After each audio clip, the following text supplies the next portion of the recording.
Donc, appel. Yves Revel, présent. Monsieur Thierry Deléan. Présent. Madame Myriam Mathieu. Présent. Monsieur Philippe Lecoustour. Présent. Madame Sophie Mérès. Présent. Monsieur Michel Noblet. Présent. Madame Céline Morin. Monsieur Félicien Margaritas. Présent. Madame Patricia Charpent. Présent. Madame Noël Proust. Présent. Madame Marie-Josée Rossi-Jaouen. Présent. Madame Isabelle Rambose. Présent. Monsieur Joël Maillard. Présent. Madame Martine Joly. Présent. Monsieur Philippe Yolot absent, pouvoir à Monsieur Serge Loisel. Monsieur Xavier Lefebvre absent. Madame Jessica Kélier absente, pouvoir à Félicien Margaritas. Monsieur Couric Vincent absent, pouvoir à Céline Morin. Monsieur Claude Copin. Présent. Madame Sylvie Veillet. Présente. Monsieur Nelson dos Santos, alors pouvoir à Madame Sophie Sauteur, le temps de son arrivée. Monsieur Serge Loisel. Présent. Madame Fabienne Kervern, absente, pouvoir à Monsieur Philippe Lecoustour. Madame Sophie Sauteur. Présente. Madame Danielle de Roquefeuille, absente, pouvoir Madame Béguier. Monsieur Émile Manès. Présent. Madame Catherine Lacroix, absente. Et Monsieur Marcel Sinfréel. Présent. Bien. Désignation d'un secrétaire. Monsieur Félicien Margaritas. OK? Bien. On va passer à l'ordre du jour. Plan de formation 2024-2025 des agents de la collectivité. Alors, je vais vous faire un tout petit... raconter ce qui est écrit, et puis après, on fera un petit résumé de ce qu'il y a derrière. Donc, la formation, pour nous, est un outil stratégique pour accompagner la collectivité dans la réalisation de ses projets et dans le développement des compétences de ses agents. Il permet également d'anticiper les évolutions métiers et d'accompagner les agents dans leurs projets professionnels. Aussi, le plan de formation est un document obligatoire, prévisionnel, qui résulte d'une analyse des besoins des services au regard des orientations de la collectivité. Alors, leur chapitre, la méthodologie, et on parlera des axes du développement tout à l'heure. Alors, pour la méthodologie de conception du plan de formation, donc il y a un plan de formation pluriannuel 2024-2025 qui a été construit à partir des orientations proposées par la Direction générale des services et du recensement des besoins collectifs et individuels de formation effectués auprès des responsables de services dans le cadre de la préparation budgétaire à travers 2 tableaux de recensement, un, donc les formations individuelles, et l'autre pour les formations collectives. Dans le cadre de ce recensement, le nombre de demandes de formation transmises est le suivant: 25 demandes de formation collective et 99 demandes de formation individuelle. Alors, il est bien sûr un petit peu compliqué de faire des projections pluriannuelles sur plusieurs années. En tous les cas, on s'est axé essentiellement sur l'année 2024 et on fera un rajustement qui sera à prévoir pour l'année 2025. C'est une rencontre avec les services, un dialogue de gestion qui pourrait être lancé pour impulser une nouvelle démarche de co-construction et de partage de la politique RH. Au regard de ce recensement, la Direction générale a opéré des propositions de formation au regard des priorités transmises par les services ainsi que les besoins de la collectivité. Après, c'est arbitré, bien sûr, par l'autorité territoriale. Alors, il y a plusieurs critères d'arbitrage qui ont été appliqués. L'étude prioritaire des formations identifiées comme étant indispensables par les services. Une priorité donnée sur les formations réglementaires et obligatoires, notamment en matière de sécurité du travail, et le choix de la mutualisation de certaines formations interservices. Voilà. Alors, il y a des formations individuelles qui sont demandées au titre du CNPF. Toutes celles-là ont été validées. La validation relève en effet avant tout du responsable de l'agent qui s'assure de la cohérence de la formation avec la tenue du poste, l'évolution du métier ou bien le projet d'évolution professionnelle de l'agent, bien sûr. Alors, ça s'inscrit dans le cadre de la cotisation annuelle au CNFPT, de 1% de la masse salariale. Il y a une équité interservice et interagent et un cadrage budgétaire global. Donc, axe du plan de formation. Alors, au travers de ces différents éléments, 5 axes de formation ont été identifiés. Sécuriser les agents dans leur environnement de travail en renforçant les formations obligatoires réglementaires en termes de sécurité au travail, prévention, sécurité. Développer une culture managériale afin de partager des valeurs et un langage commun, surtout dans le management. Accompagner les services dans leurs projets de service et la gestion des compétences de leurs équipes projets de service.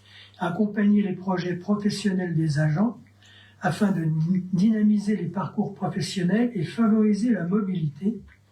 Accompagner la réalisation des projets et objectifs prioritaires de la collectivité. L'un étant projet professionnel, les autres étant des projets institutionnels. Alors, plusieurs formations collectives seront organisées en 2024 dans les locaux de la ville. Donc, sauveteurs, secouristes du travail, les gestes d'urgence et formation incendie, la conduite d'un entretien professionnel, le positionnement et le rôle du manager, la gestion méthodologique de projet, le travail transversal, l'accueil physique et téléphonique et la gestion des conflits, et comment gérer les émotions de l'enfant, la lutte contre le gaspillage alimentaire dans les restaurants, culture territoriale, environnement professionnel, droits et obligations, et bien communiquer auprès des usagers et des partenaires. Bien. Alors, vous avez un petit tableau qui est une analyse pluriannuelle des budgets de formation depuis 2020 jusqu'à 2023. Avec un certain nombre de chiffres, 17, 31, 30 000, 43 000, bien sûr. Les taux les formations qui ont été réalisées, les taux de réalisation. Voilà. Donc, pour 2023, si je considère ce dernier chiffre, 43 000, 18 000 de réalisés, 42%, 31 le taux de réalisation, 43,33 et moins 31,10 qui est le taux d'évolution réalisé. En ce qui concerne le budget de formation 2024 alloué, c'est un budget annuel de 31 330 €. Ça représente 0,43% de la masse salariale en 2023. Bon, petite info, le CNFPT est majoritaire, enfin le recours à l'organisme CNFPT est majoritaire pour l'année 2024. Alors, les répartitions du type de formation au regard du budget, les formations prévention sécurité représentent 39% du budget formation et 61% du budget consacré aux formations des projets de service.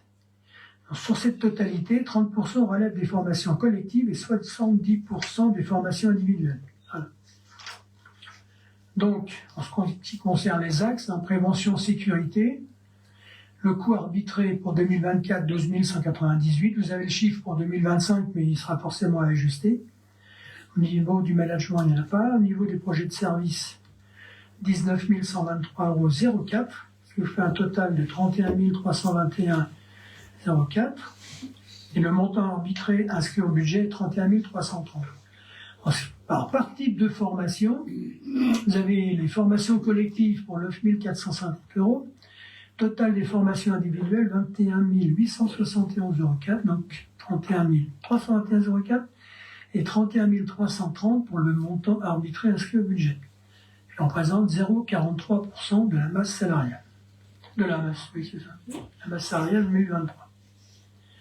Voilà. Avez-vous des questions? Oui. Oui. Pour 2023, le budget était assez important. Qu'est-ce qui justifie le faible taux de réalisation?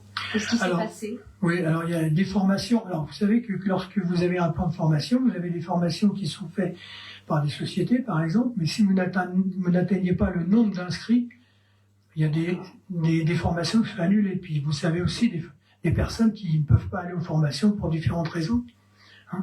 Je pense aussi, par exemple, une formation qui a été reculée sur 1 ou 2 ans pour cause d'emploi du temps très important. Voilà, c'est des choses comme ça. D'accord. D'autres questions? Non? Un sauteur? Donc il n'y a pas de projet professionnel particulier. Il n'y a pas d'agent qui est de projet professionnel. Non. Non? Non, ça s'inscrit complètement dans le cadre du travail de la commune. Ouais. Bon, puis il faut savoir qu'il n'y a pas de demande forcément. On fait par rapport aux demandes, par rapport à ce qu'on a besoin dans le plan de formation, qui n'existait pas avant. Et donc, voilà. Parce qu'il n'y a pas d'autres questions, on peut passer au vote. Qui vote contre? Qui s'abstient? Unanimité, merci. Sujet suivant, prime exceptionnelle de pouvoir d'achat. Bon, on a déjà longuement parlé, mais il va falloir la voter pour mise en application, pour pouvoir le mettre sur les feuilles de paye du mois de juin. Alors, cette prime a été annoncée lors de la conférence salariale du 12 juin 2023 afin de lutter contre l'inflation. Celle-ci est applicable obligatoirement pour les fonctions publiques d'État et hospitalières. Par contre, pour la fonction publique territoriale, elle est facultative en vertu du principe de libre administration des collectivités territoriales. Elle est ainsi subordonnée à l'adoption d'une délibération après avis du CST, Comité social territorial. Alors, en ce qui concerne les bénéficiaires, les conditions d'attribution, les types d'agents sont bénéficiaires, c'est les fonctionnaires territoriaux et détachés d'une autre fonction publique qui n'ont pas déjà perçu la prime par leur employeur d'origine, quel que soit leur cadre d'emploi. Il y a les assistants maternels, les contractuels de droit public, quel que soit le type de contrat. Ce sont les agents bénéficiaires. Les agents exclus, les contractuels de droit privé, les apprentis, contrats aidés, intermittents, les services civiques, les vacataires, les stagiaires des écoles rémunérées, les agents en disponibilité, congé parental et en activité accessoire, et ceux ayant bénéficié de la prime de partage de la valeur, non applicable à FPT. Trois conditions cumulatives. Les agents publics éligibles à cette prime doivent avoir été nommés ou recrutés avant le 1er janvier 2023, être employés et rémunérés au 30 juin 2023, avoir perçu une rémunération brute effectivement versée inférieure ou égale à 39 000 €, soit 3 250 € bruts par mois en moyenne, au titre de la période courant du 1er juillet 2022 au 30 juin 2023. En cas de plusieurs employeurs successifs pendant la période, c'est l'employeur qui emploie et rémunère l'agent au 30/6/2023 qui verse cette prime. En cas de multi-employeur, chaque collectivité employeuse devra verser la prime à proportion de la rémunération versée. Alors, les montants qui ont été fixés par décret, il y a 7 niveaux de rémunération, de 800 à 300. Alors, pour inférieur à 23 700 €, c'est 800 € la prime. Supérieur à 23 700 et inférieur ou égal à 27 300, c'est 700. Bon, etc., jusqu'à supérieur à 33 600 € et inférieur ou égal à 39 000 € pour 300 €. Alors, en ce qui concerne les agents concernés à Ben, au regard du cadre réglementaire, le nombre d'agents éligibles est le suivant. Pour la ville, 153 agents éligibles. Pour le civil, 9 agents éligibles. Ça, c'est pour l'info. Donc, vous avez le tableau en ce qui concerne les agents concernés. Catégorie A, ça en avait 3. Catégorie B, 41. Catégorie C, 94. Hors catégorie 15, qui fait bien 153. Dans les services, pour les actions culturelles, bon, je peux vous les donner, mais actions culturelles, vous avez 2 agents. Affaires juridiques 3, bibliothèque 4, CCAS 3, communication 4, crèche 12, DRH 2, DSVAM 9, Écogarde 1, école de musique 21, enfance 30, finance 4, jeunesse 4, numérique télécom 2, police municipale 5, population démocratie participative 2, les services techniques c'est 16 et la vie éducative citoyenne 29, ce qui fait 153. Bon, vous avez les pourcentages à côté. Alors, afin à la fois de soutenir le pouvoir d'achat des agents au regard du contexte d'inflation et du contexte budgétaire contraint des collectivités, la ville de Ben et le CIVU, la Barbacane, ont fait le choix d'instaurer la prime exceptionnelle de pouvoir d'achat selon des montants maximum forfaitaires portés à 50% de ceux fixés par décret. En fait, on s'est un peu renseigné à différentes collectivités. Il y en a qui ont décidé de la verser en totalité, donc le montant maximum. D'autres qui ont décidé de ne pas la verser. Et d'autres ont décidé avec des pourcentages différents. Donc, on a décidé de la verser et de porter le montant à 50% des montants fixés par le décret. Donc si on fait la corrélation, on trouve à 400 €, 350, 300, 250, 200, 175 et 150.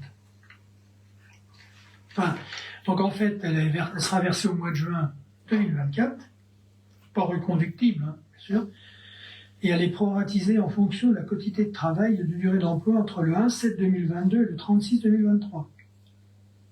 C'est un arrêté individuel.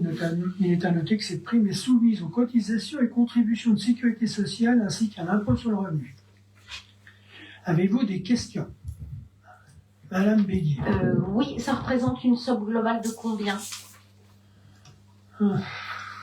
La chiffre, c'était 42 000, pardon. Merci. 42 000, c'est de mémoire. Vous mettez 5 agents pour la police municipale? Oui. Il y a 2 agents policiers municipaux et il y a les 3 agents contractuels qui font la sortie des écoles. D'accord. Voilà. Oui, ça paraît. Voilà, juste... En fait, j'attendais la question. Oui, ben voilà. Merci. J'en prie. D'autres questions? Pas de questions? On peut passer au vote. Alors là, je vais être obligé de vous faire travailler. Qui vote pour? Bon, ben, c'est l'unanimité, merci. Vous savez que c'est obligatoire au moins de faire voter au moins une fois pour. Donc, alors, contrat d'apprentissage. Le contrat d'apprentissage est un dispositif de formation alternée fondé sur une phase pratique et une phase théorique. Il permet d'obtenir un diplôme tout en se formant à un métier et de s'intégrer plus facilement dans la vie professionnelle et à la culture de l'entreprise. Il prend la forme d'un contrat de droit privé à durée déterminée. Pendant la durée de son contrat, l'apprenti est accompagné par un maître d'apprentissage. Ce dernier encadre l'apprenti et lui confie des missions en relation directe avec le diplôme préparé. Il est garant du développement de ses compétences et assure son suivi avec son centre de formation. Alors, on a fait un petit récapitulatif, là, 2020-2023. En 2020, il n'y en a pas eu. En 2021, il y en a eu un. En 2022, il y en a eu 2. En 2023, il y en a eu 2. Le coût de la masse salariale pour 20 920 €. Alors, nous, on souhaite poursuivre évidemment cet engagement dans la promotion de l'apprentissage afin de permettre à la fois de participer à l'insertion sociale et professionnelle des jeunes, de répondre aux besoins des services et d'anticiper des départs éventuels d'agents en assurant un transfert de compétences et la promotion des métiers de la fonction publique territoriale, et enfin de contribuer à remplir les obligations relatives aux subventions régionales. Pour ce faire, la collectivité souhaite conclure dès la rentrée scolaire 2024 2 contrats d'apprentissage conformément au tableau suivant. Donc, en ce qui concerne les finances, fonction de l'apprenti gestionnaire de comptabilité budget, et pour l'enfant, c'est l'animateur périscolaire. Pour le premier, le diplôme préparé, c'est un BTS de comptabilité gestion ou DUT ou Bac Pro ou DCG, avec une durée de formation de 24 à 12 mois, sans maître d'apprentissage chez le directeur des finances. Et à l'enfance, l'animateur périscolaire, c'est pour préparer le brevet GEPS, APT, 18 mois, directeur périscolaire. Bon, alors évidemment, la collectivité est exonérée des cotisations de sécurité sociale, d'allocation familiale et de Pôle emploi. Et l'État prend à sa charge, donc sans avance de l'employeur, la majorité des cotisations salariales et patronales pendant toute la durée du contrat d'apprentissage. L'apprenti perçoit une rémunération correspondant à un pourcentage du SMIC en fonction de son âge et de son ancienneté dans le contrat. Au 1er janvier 2024, le SMIC brut horaire est de 11,65 € et le SMIC mensuel de 1 766,92 € pour un temps plein. Bon, vous avez un petit tableau là, qui en fonction de la situation, mais en fonction de l'âge, donne des montants. Alors la première année, c'est 27% du SMIC pour 477 € à 17 ans. Et si on va jusqu'à 26 ans, c'est 100% du SMIC pour 1 766,92 €. Jusqu'à 3 ans. Voilà. Le coût estimatif se situe entre 8 000 et 15 000 euros par an et par apprenti en fonction du profil du jeune, du niveau de qualification et de l'ancienneté du contrat. Pour tous les contrats signés dès 2022, le coût de la formation d'apprentissage est pris en charge à 100% par le CNFPT dans la limite des montants maximum arrêtés en concertation avec l'État et France Compétences.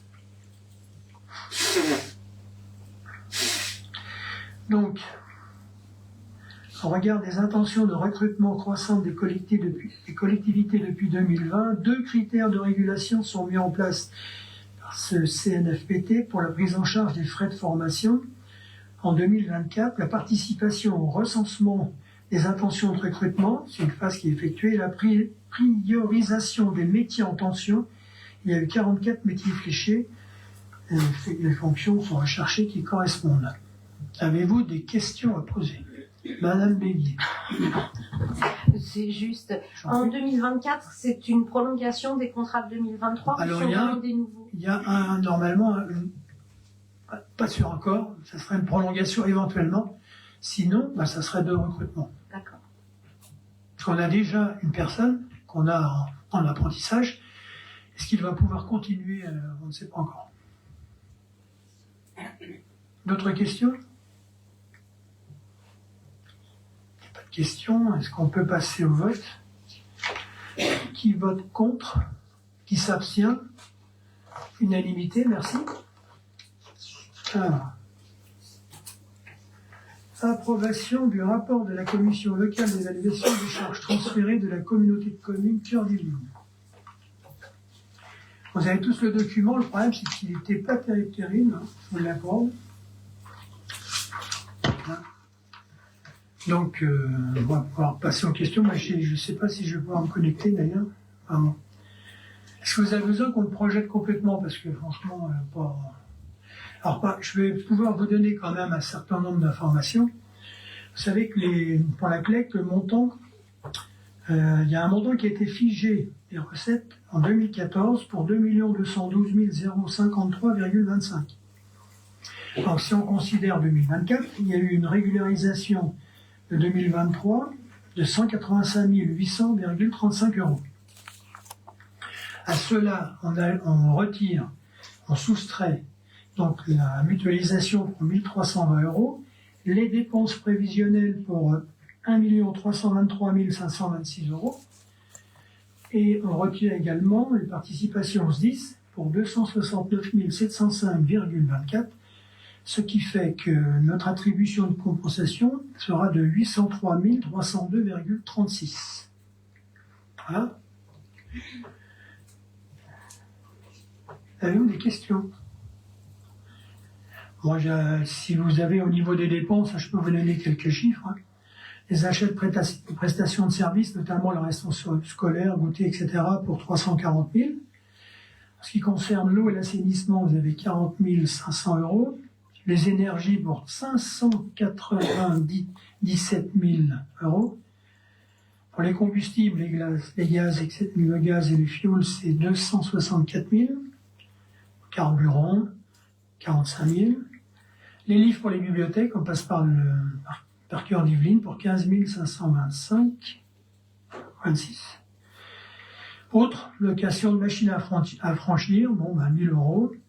Les frais d'affranchissement pour 11 500. Et puis les divers concours, la cotisation SACPA. Alors, vous savez ce que c'est? SACPA, c'est l'association qui s'occupe des animaux qui sont en perdition sur la commune ou qui sont morts. Donc, dès que vous avez un animal qui est en perdition ou perdu, si on ne retrouve pas le propriétaire, on fait appel à la SACPA qui vient les rechercher et qui s'occupe de retrouver le propriétaire. Parce qu'on n'a pas forcément les éléments pour vérifier la puce quand il y en a. Donc, il fait 1 323 526 euros. Avez-vous des questions? Oui, Madame Sauter. Est-ce qu'on sait aujourd'hui quelles seraient les recettes liées à les recettes professionnelles? C'est figé depuis 2014, mais est-ce qu'aujourd'hui, en réel, c'est plutôt supérieur, inférieur? Ah bah oui, alors là, on a tous les montants dedans, normalement, à ce que j'ai pu voir. Elle n'a pas dedans? Si, je crois. On a quel montant dans le rapport? Il me semble que on a le réel? Je l'ai pas vu. Hein? Il n'est pas dedans. Non, alors c'est pas les mêmes chiffres. Non, il n'est pas dedans. Bon, on pourrait l'avoir, mais si on prend les Et vous savez, vous, où on en est par rapport à ça, non? Ah non, je n'ai pas les chiffres là, non. Enfin, je ne les ai pas en tête. Enfin, sans les avoir en tête, mais est-ce qu'on est plutôt au-dessus, en réel, ou en dessous? On est plutôt au-dessus. D'accord. Ouais. Bah oui, parce que en 2014, depuis, il y a toute la zone d'activité de Pavie, Pavie 1, Pavie 2, et puis maintenant Pavie 3. Non, je parle par rapport à Ben. Ah, est-ce que Ben, les... Ah non, je n'ai pas. Non. Là, jamais. Enfin, l'équivalent de ce qui s'appelait avant les taxes professionnelles. Si vous parlez que de Ben, non, je crois pas. Oui, je parlais que de Ben. On a globalement, si vous voulez, mais on n'a pas, parce que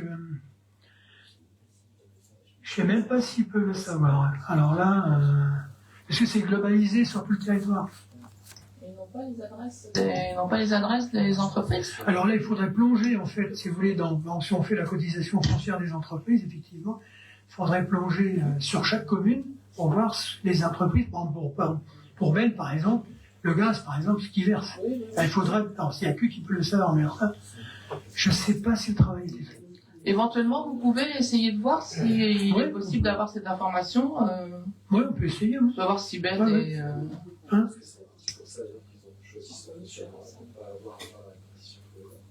Ah oui, ouais.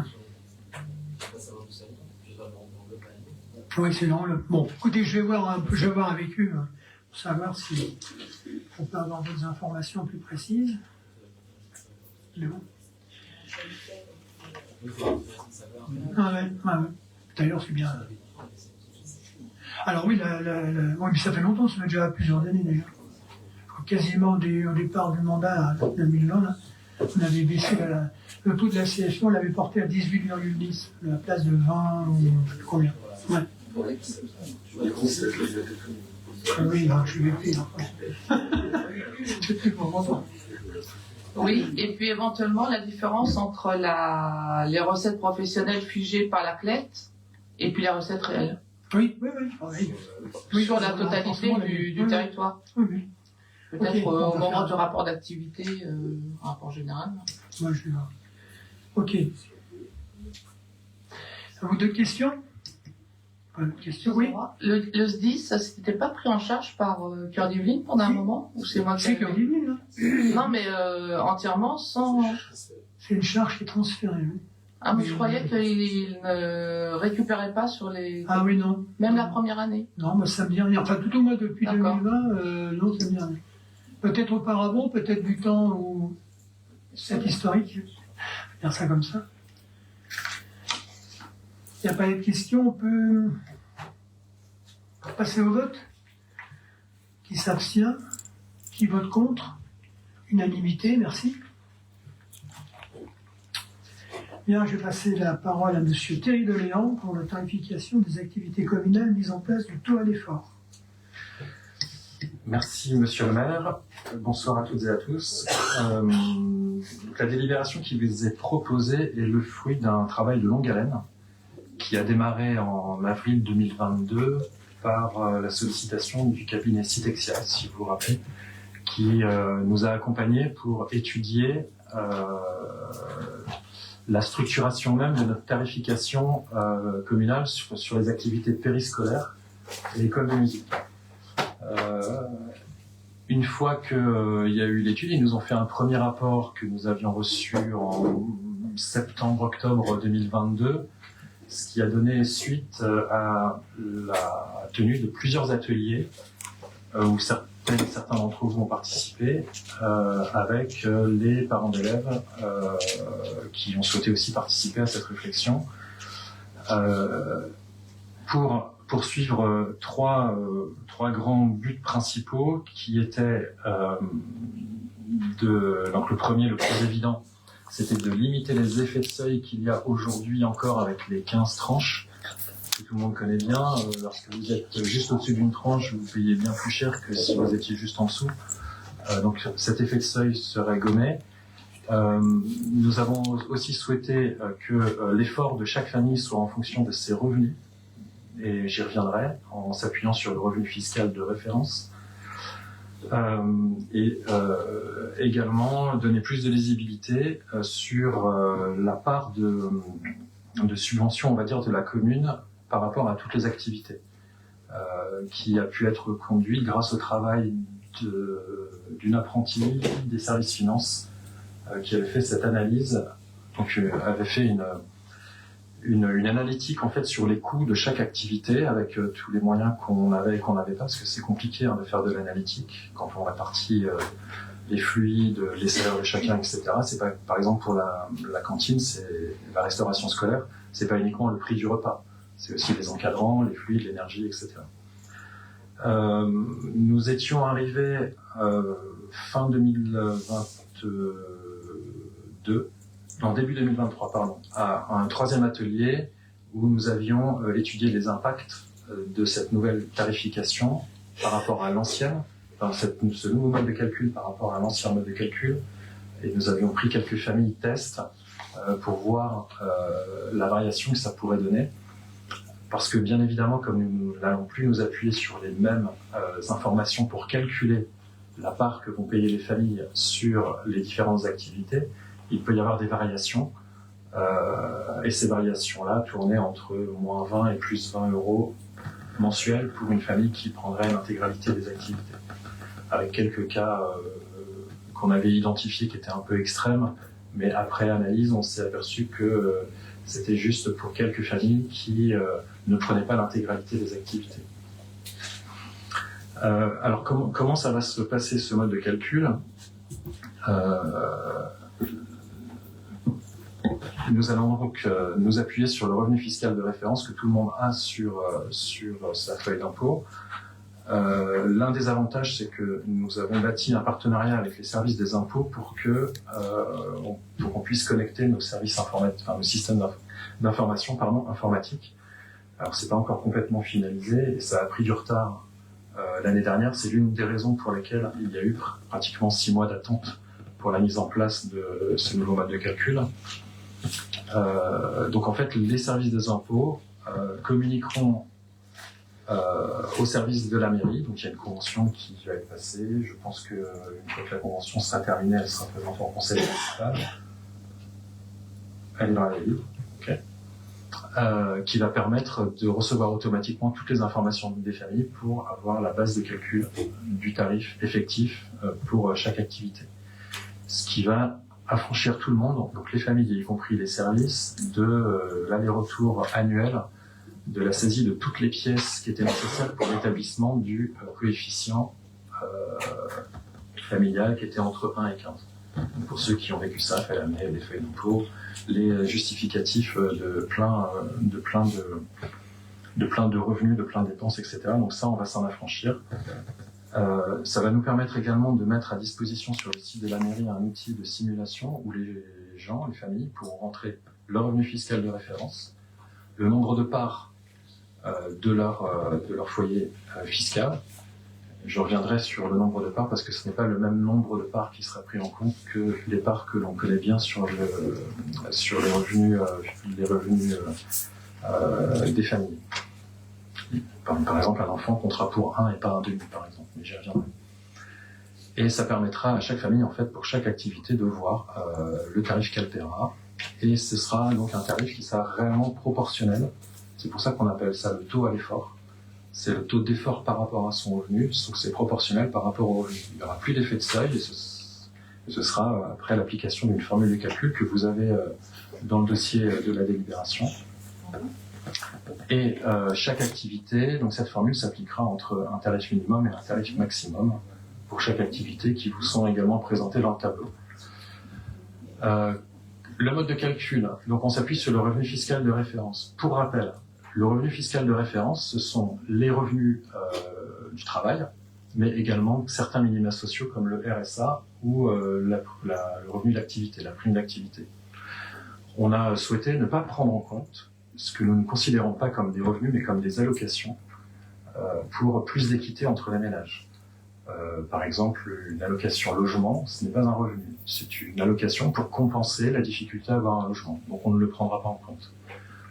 Une allocation de CAF, par exemple, sur les enfants, c'est une allocation pour élever les enfants. C'est pas une allocation pour faire du revenu en plus.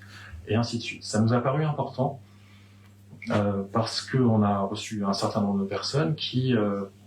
alors le cas le plus marquant, c'est une personne qui reçoit des allocations handicapées. Ben, c'est pour l'aider à aménager son logement, à aménager sa vie en fonction de son handicap. C'est pas un revenu. Donc c'est pas, nous, on a souhaité ne pas prendre en compte toutes ces rentrées d'argent entre guillemets qui sont liées à des allocations pour calculer le taux à l'effort en fonction des revenus cette fois de chaque famille. Si vous avez des questions sur ce sujet-là, c'est un sujet important parce qu'on a passé beaucoup de temps dans les ateliers à évoquer ce sujet. Et donc, il faut vraiment garder à l'esprit qu'on s'appuie uniquement sur les revenus et certains minima sociaux comme le RSA et le revenu d'activité. Donc, ce revenu fiscal de référence sera divisé par un certain nombre de parts qui donnera un résultat qui sera la base du calcul de la formule où on appliquera un coefficient.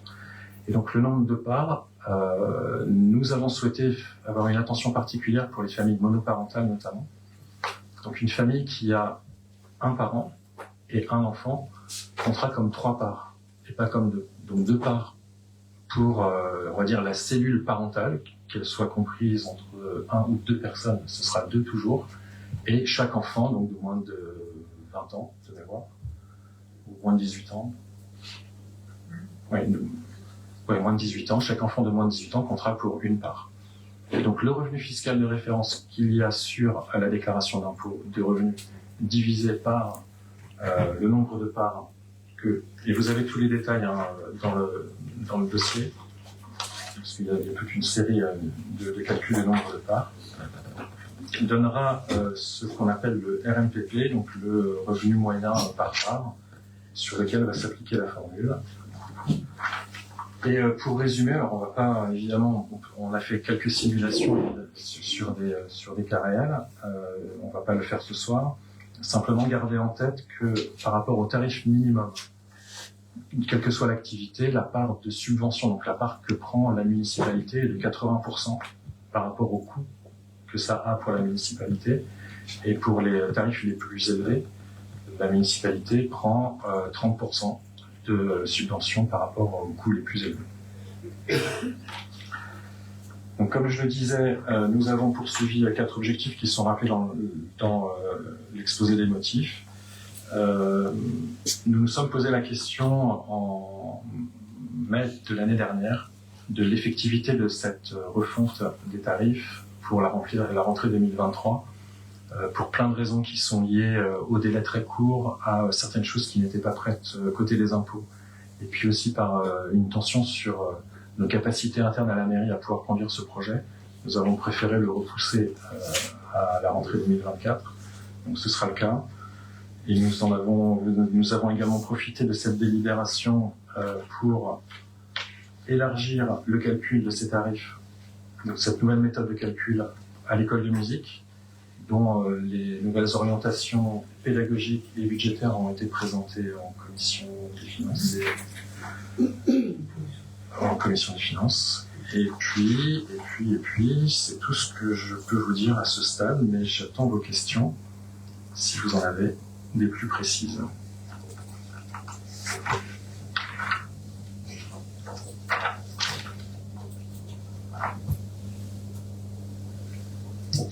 Madame Sauter. Alors, en ce qui concerne les tarifs péri extrascolaires, alors juste une remarque, la journée entière sans repas coûte plus cher que la journée entière avec repas. C'est normal.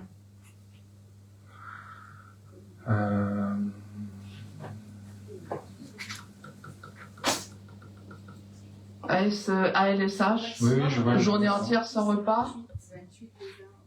Ce qui est surprenant, c'est que c'est des tarifs qu'on a repris de la délibération de l'année dernière, ça devait être déjà le cas. Parce que sur la délibération prise initialement, c'est l'inverse. Hein. Et ça paraît assez logique. Ouais, mais comme c'est dans la délibération, si c'est une coquille, il faut la corriger maintenant, parce que le tableau est dans la délibération. On est sûr que c'est une coquille. Ça paraît évident et c'était... Alors, je vérifie s'il n'y a pas une autre ligne qui fixe le repas. Non, c'est ça. Et d'ailleurs, ça se retrouve dans un autre cas de figure. Oui, c'est une coquille. Puisque la pause méridienne avec ou sans repas, c'est pareil. Et, c'est inversé. Bon, comme c'est dans l'article 3 de la délibération, comme nous avons voté la délibération ce soir, je le dis pour le compte-rendu. Donc on inverse la ligne ALSH journée entière sans repas, dont le tarif minimum est de 5,91, puisqu'il y a eu une inversion. Le tarif maximum de 20,70. Oui, c'est ça. Et donc la ligne ALSH journée entière avec repas, le prix minimum 8 €, prix maximum 28 €.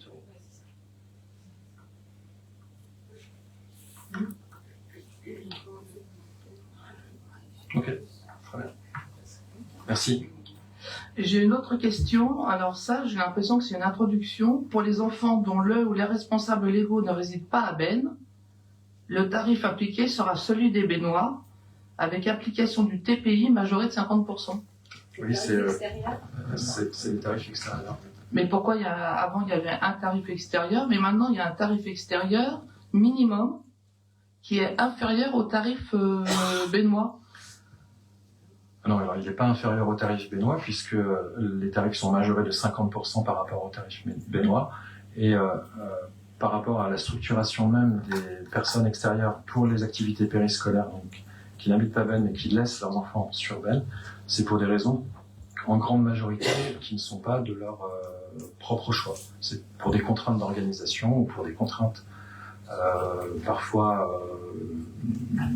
de travail, etc. Donc on a fait ce choix de majorer les prix de 50%, mais d'appliquer quand même la progressivité des tarifs en fonction des revenus des personnes. Je trouve quand même gênant que des personnes extérieures puissent payer moins cher que des Bennois au tarif le plus élevé. Alors, puisque les Bennois participent déjà à travers les impôts. Je comprends, mais c'est une façon de voir. Mais c'est nouveau, ça. C'était pas ce qui était appliqué auparavant. Auparavant, il y avait juste un tarif extérieur unique. C'est ça. Et là, nous avons souhaité, pour les tarifs périscolaires, ça s'applique pour les tarifs périscolaires, nous avons souhaité faire en sorte que les extérieurs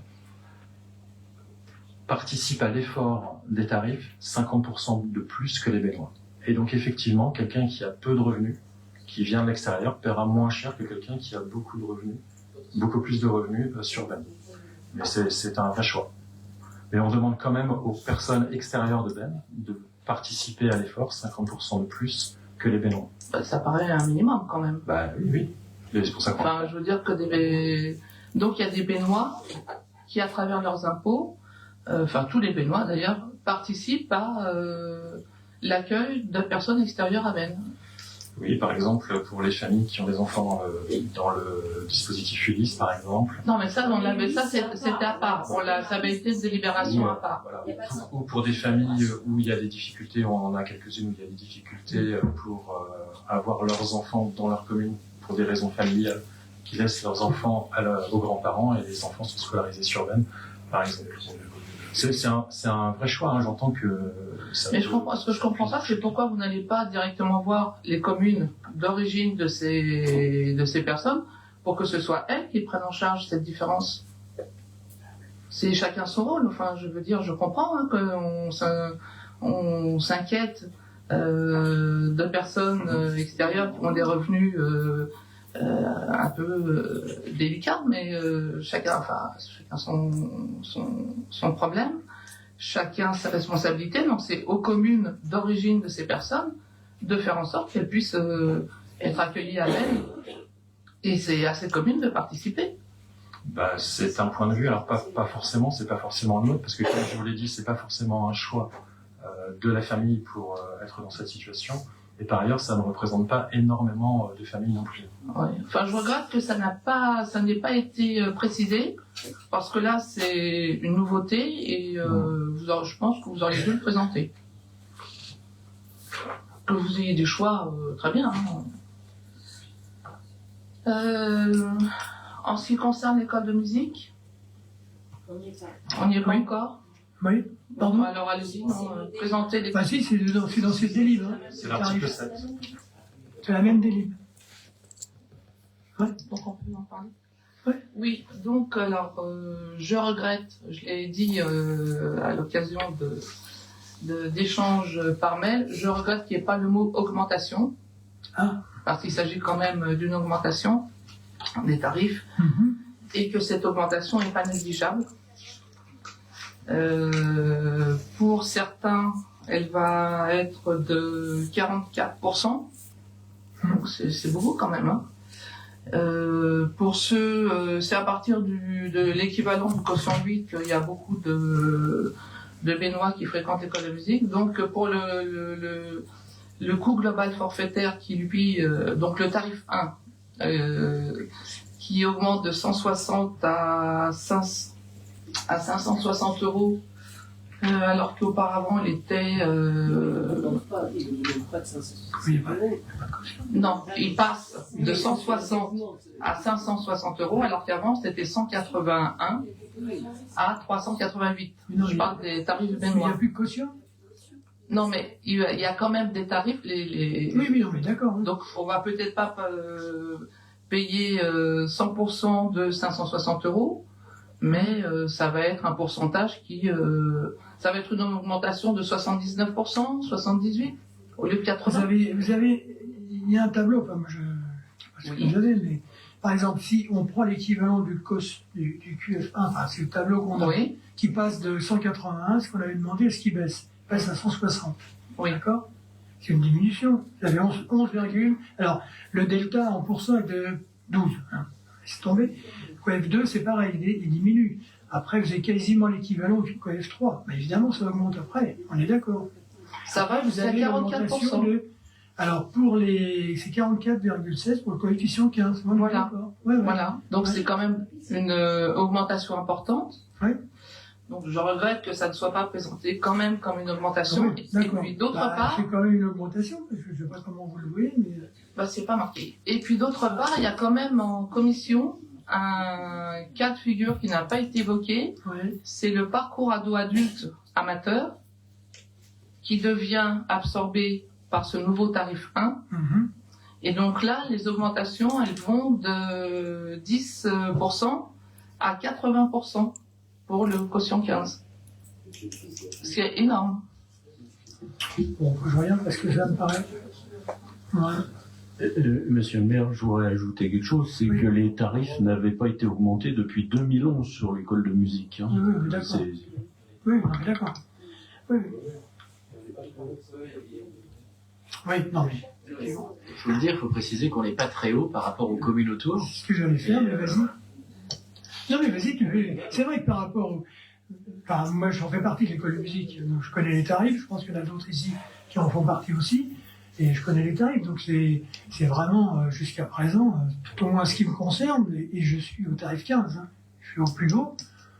Ce que je payais avant, c'était vraiment, pardonnez-moi, mais ridicule, par rapport à la prestation qui était offerte, j'entends, hein, c'est pas que... Voilà. Je ne dis pas le contraire. Mais ce que si je vous dis... voulez, non, mais je continue, donc l'augmentation qu'on a envisagée, si vous voulez, c'est pour ramener quand même aux justes choses, quoi. Hein. On était tous d'accord sur le fait qu'une augmentation était indispensable.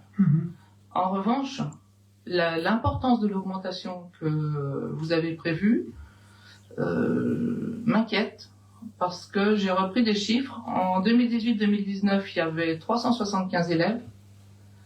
Aujourd'hui, il n'y en a plus que 277. En 2018-2019, il y avait 290 Béninois. Aujourd'hui, il y en a plus de 235, une baisse d'environ 20%. Et en ce qui concerne les extérieurs, la baisse est de pratiquement 50%.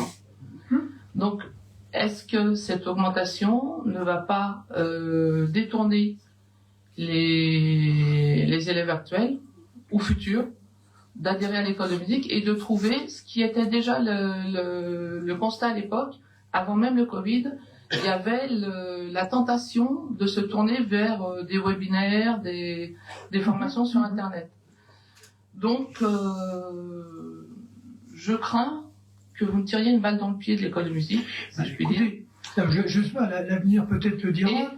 En tous les cas, on ne peut pas continuer à avoir des tarifs. Même si on se dit on veut garnir l'école de musique, sachez quand même que il n'y a pas que le phénomène d'augmentation qui fait que les élèves s'en vont. Bon, vous avez eu, juste après le Covid, vous avez eu une diminution vraiment assez importante du nombre d'élèves qui sont pas revenus. D'accord ? Ensuite, je pense qu'effectivement, est-ce que les écoles de musique ont encore un vent en poupe d'une manière générale? Parce que je crois que c'est pas la seule école de musique. J'en connais d'autres qui ont des difficultés, j'en connais même qui ont disparu.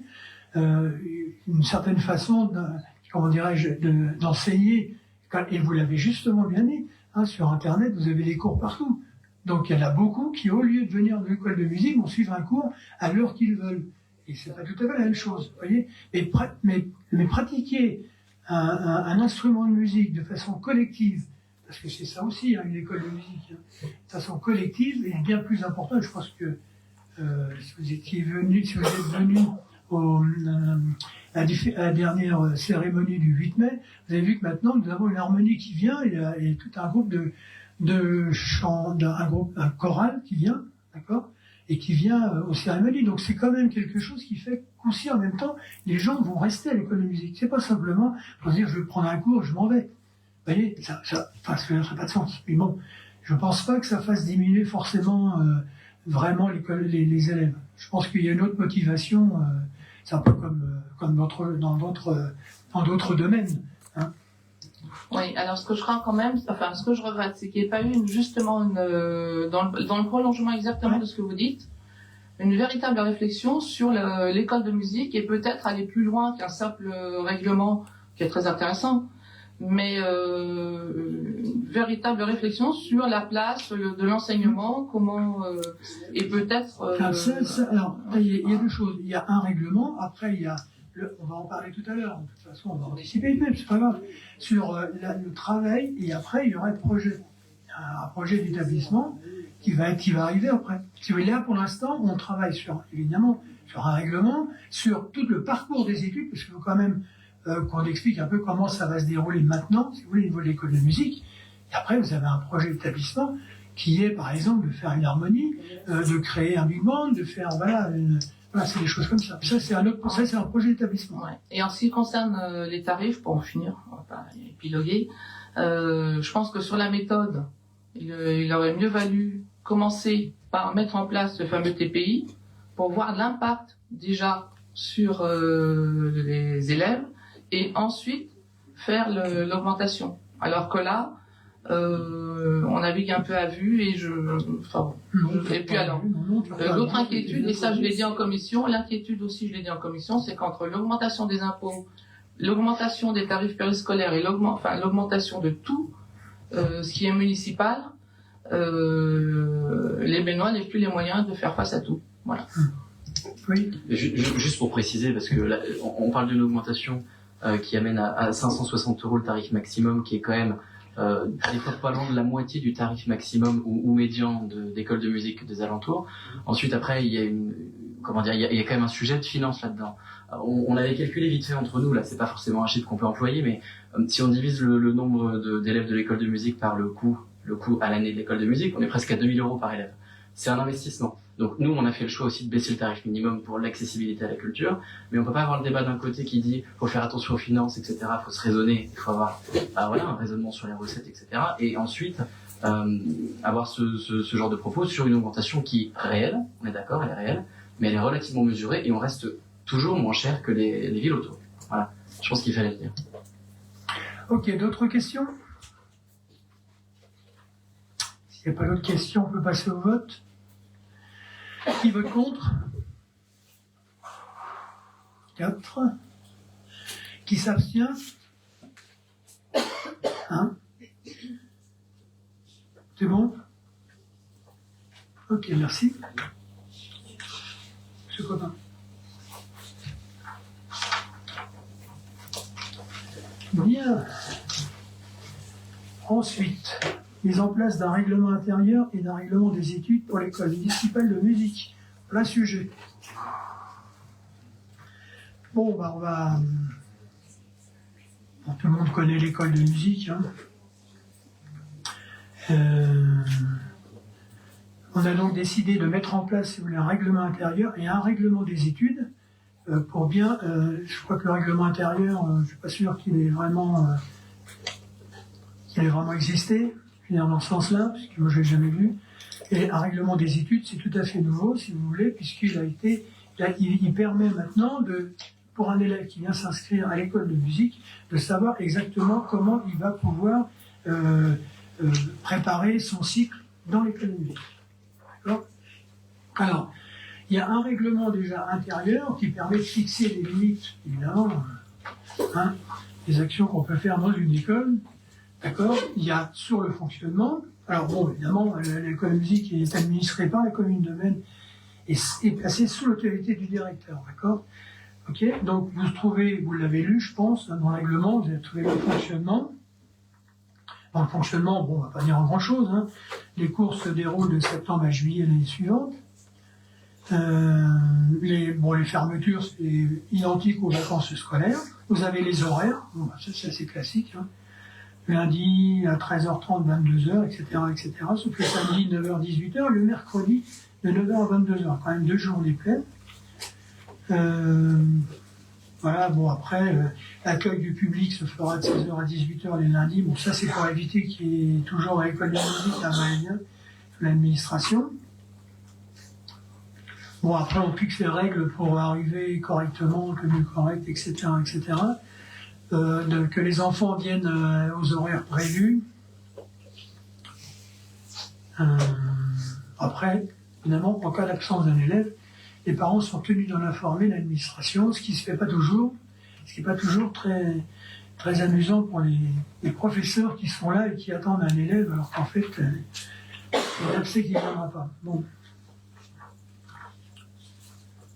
Voilà, donc bon, voilà. Après, là, il y a tout ce qui concerne le comportement, la discipline, la sécurité. Après, vous avez quelques notes sur les absences, notamment des professeurs, des élèves. Après, tout ce qui est communication sur les conflits, les litiges. Après, bon, évidemment, les parents peuvent rencontrer les enseignants. Il suffit de demander au directeur un rendez-vous. Voilà. Après, il y a un chapitre sur l'exclusion et la radiation. En cas de faute grave et de manquement à la discipline au niveau de la République ou des dégradations de matériel, d'instruments. Et puis pour ceux qui refuseraient de se conformer à l'organisation des parcours, notamment en refusant de suivre certains enseignements obligatoires.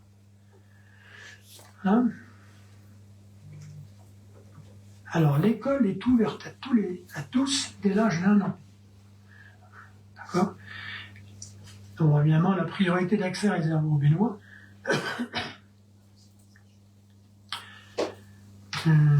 Réinscription.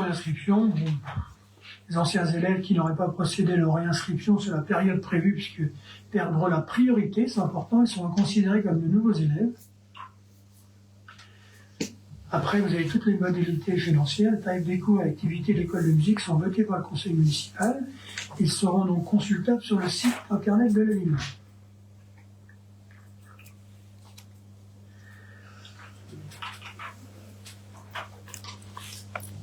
Le premier cours, alors en cas d'émission, le premier cours pourra être considéré comme un cours d'essai, c'est important.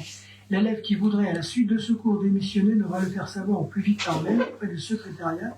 Toute inscription annulée après le 1er octobre sera due pour l'année entière. Voilà. Avez-vous des questions ? Oui. Alors c'est une question que j'ai oubliée précédemment, mais finalement elle peut aussi concerner ce sujet. Les inscriptions, elles vont commencer là avant la fin de l'année scolaire. Oui. Ça, les préinscriptions. Voilà. Et donc quand est-ce que et comment vous allez informer les Bénois des nouveaux tarifs d'école de musique ? Là, on va le faire déjà sur le site de la ville de Maine, bien sûr, puis on va avertir par un affichage, je pense, au niveau de l'école de musique, oui. Et puis, de toute façon, au niveau de comment dirais-je, des documents de préinscription, ça sera indiqué dessus. Donc, vous n'allez pas faire une information pour dire que vous augmentez les tarifs de l'école de musique ? Non, mais... Voilà. Ça vient d'être voté.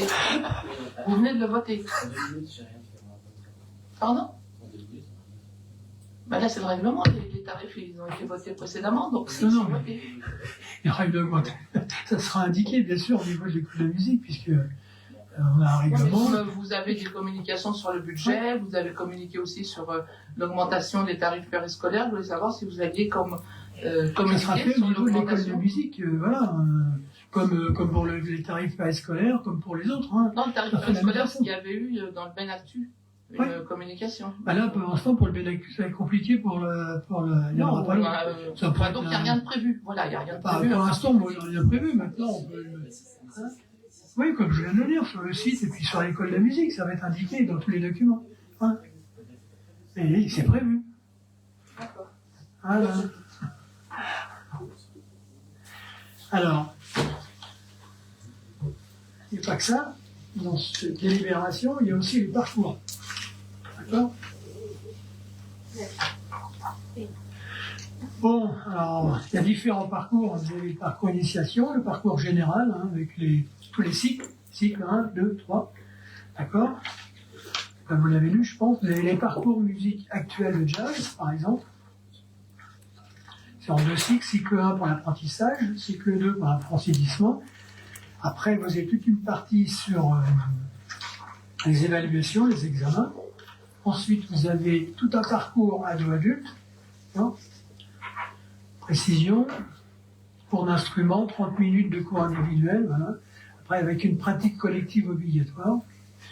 Et puis, vous avez des parcours personnalisés pour ceux pour les élèves qui auraient des difficultés d'apprentissage ou autres. Voilà, donc ça peut permettre à ces élèves-là justement de suivre un enseignement musical malgré certains problèmes et certaines difficultés. Après, bien sûr, il y aura des passerelles qui permettront de passer d'un parcours à un autre.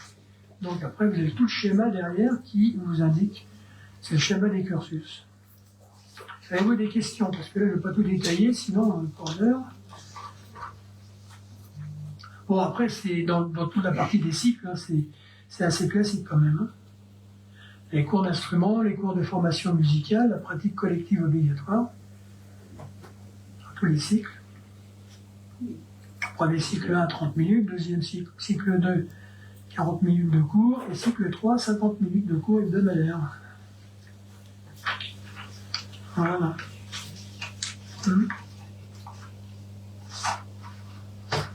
Oui, M. Malès, pardon.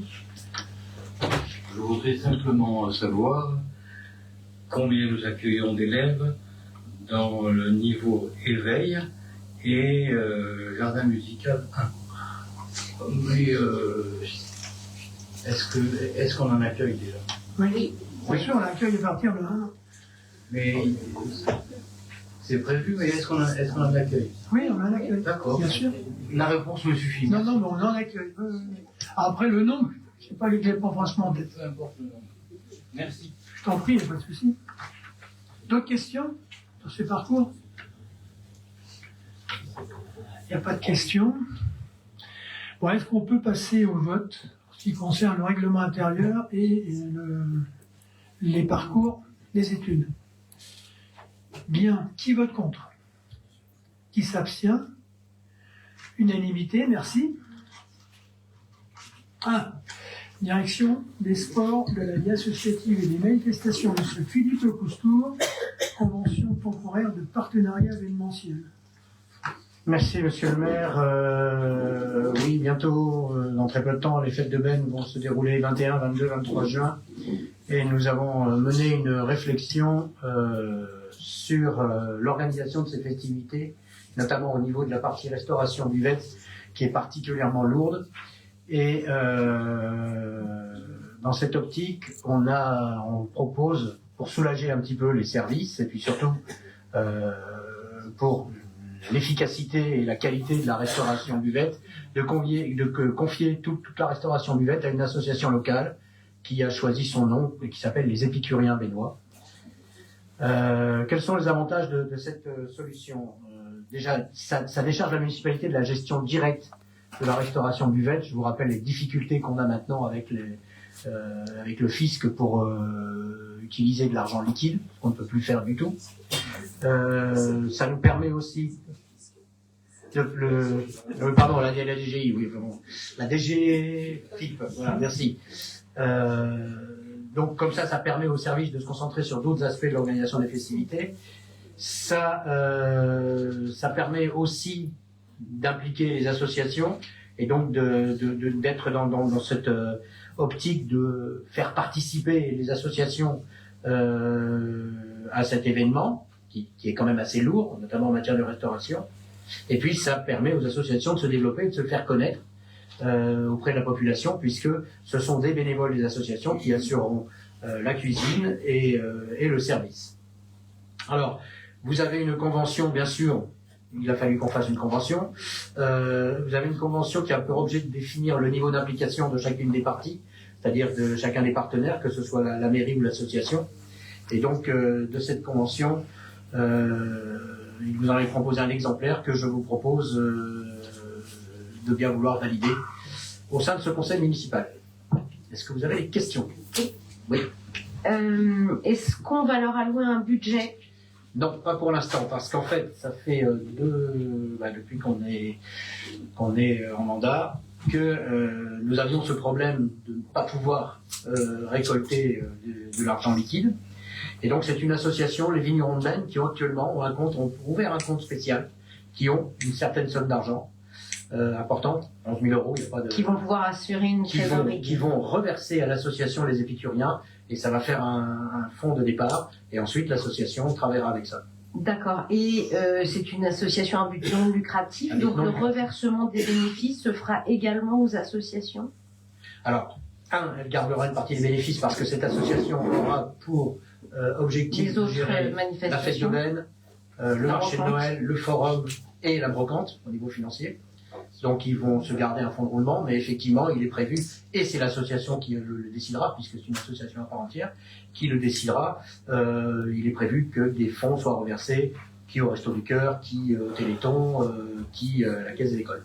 À la brocante par exemple, les bénéfices seront versés à la Caisse des écoles, c'est sûr. Le bureau est constitué de combien de personnes? Parce que là on a juste le nom de la présidente. Alors le bureau, il y a une présidente, un trésorier, une trésorière adjointe, une secrétaire adjointe, et puis dans le conseil d'administration. Alors déjà il y a trois élus du conseil municipal, et il y a 15 personnes dans le conseil d'administration. D'accord, merci. À titre indicatif, les statuts de l'association ont été déposés et validés par la préfecture. Le compte en banque est ouvert, l'assurance est prise. Le règlement intérieur est en cours de rédaction.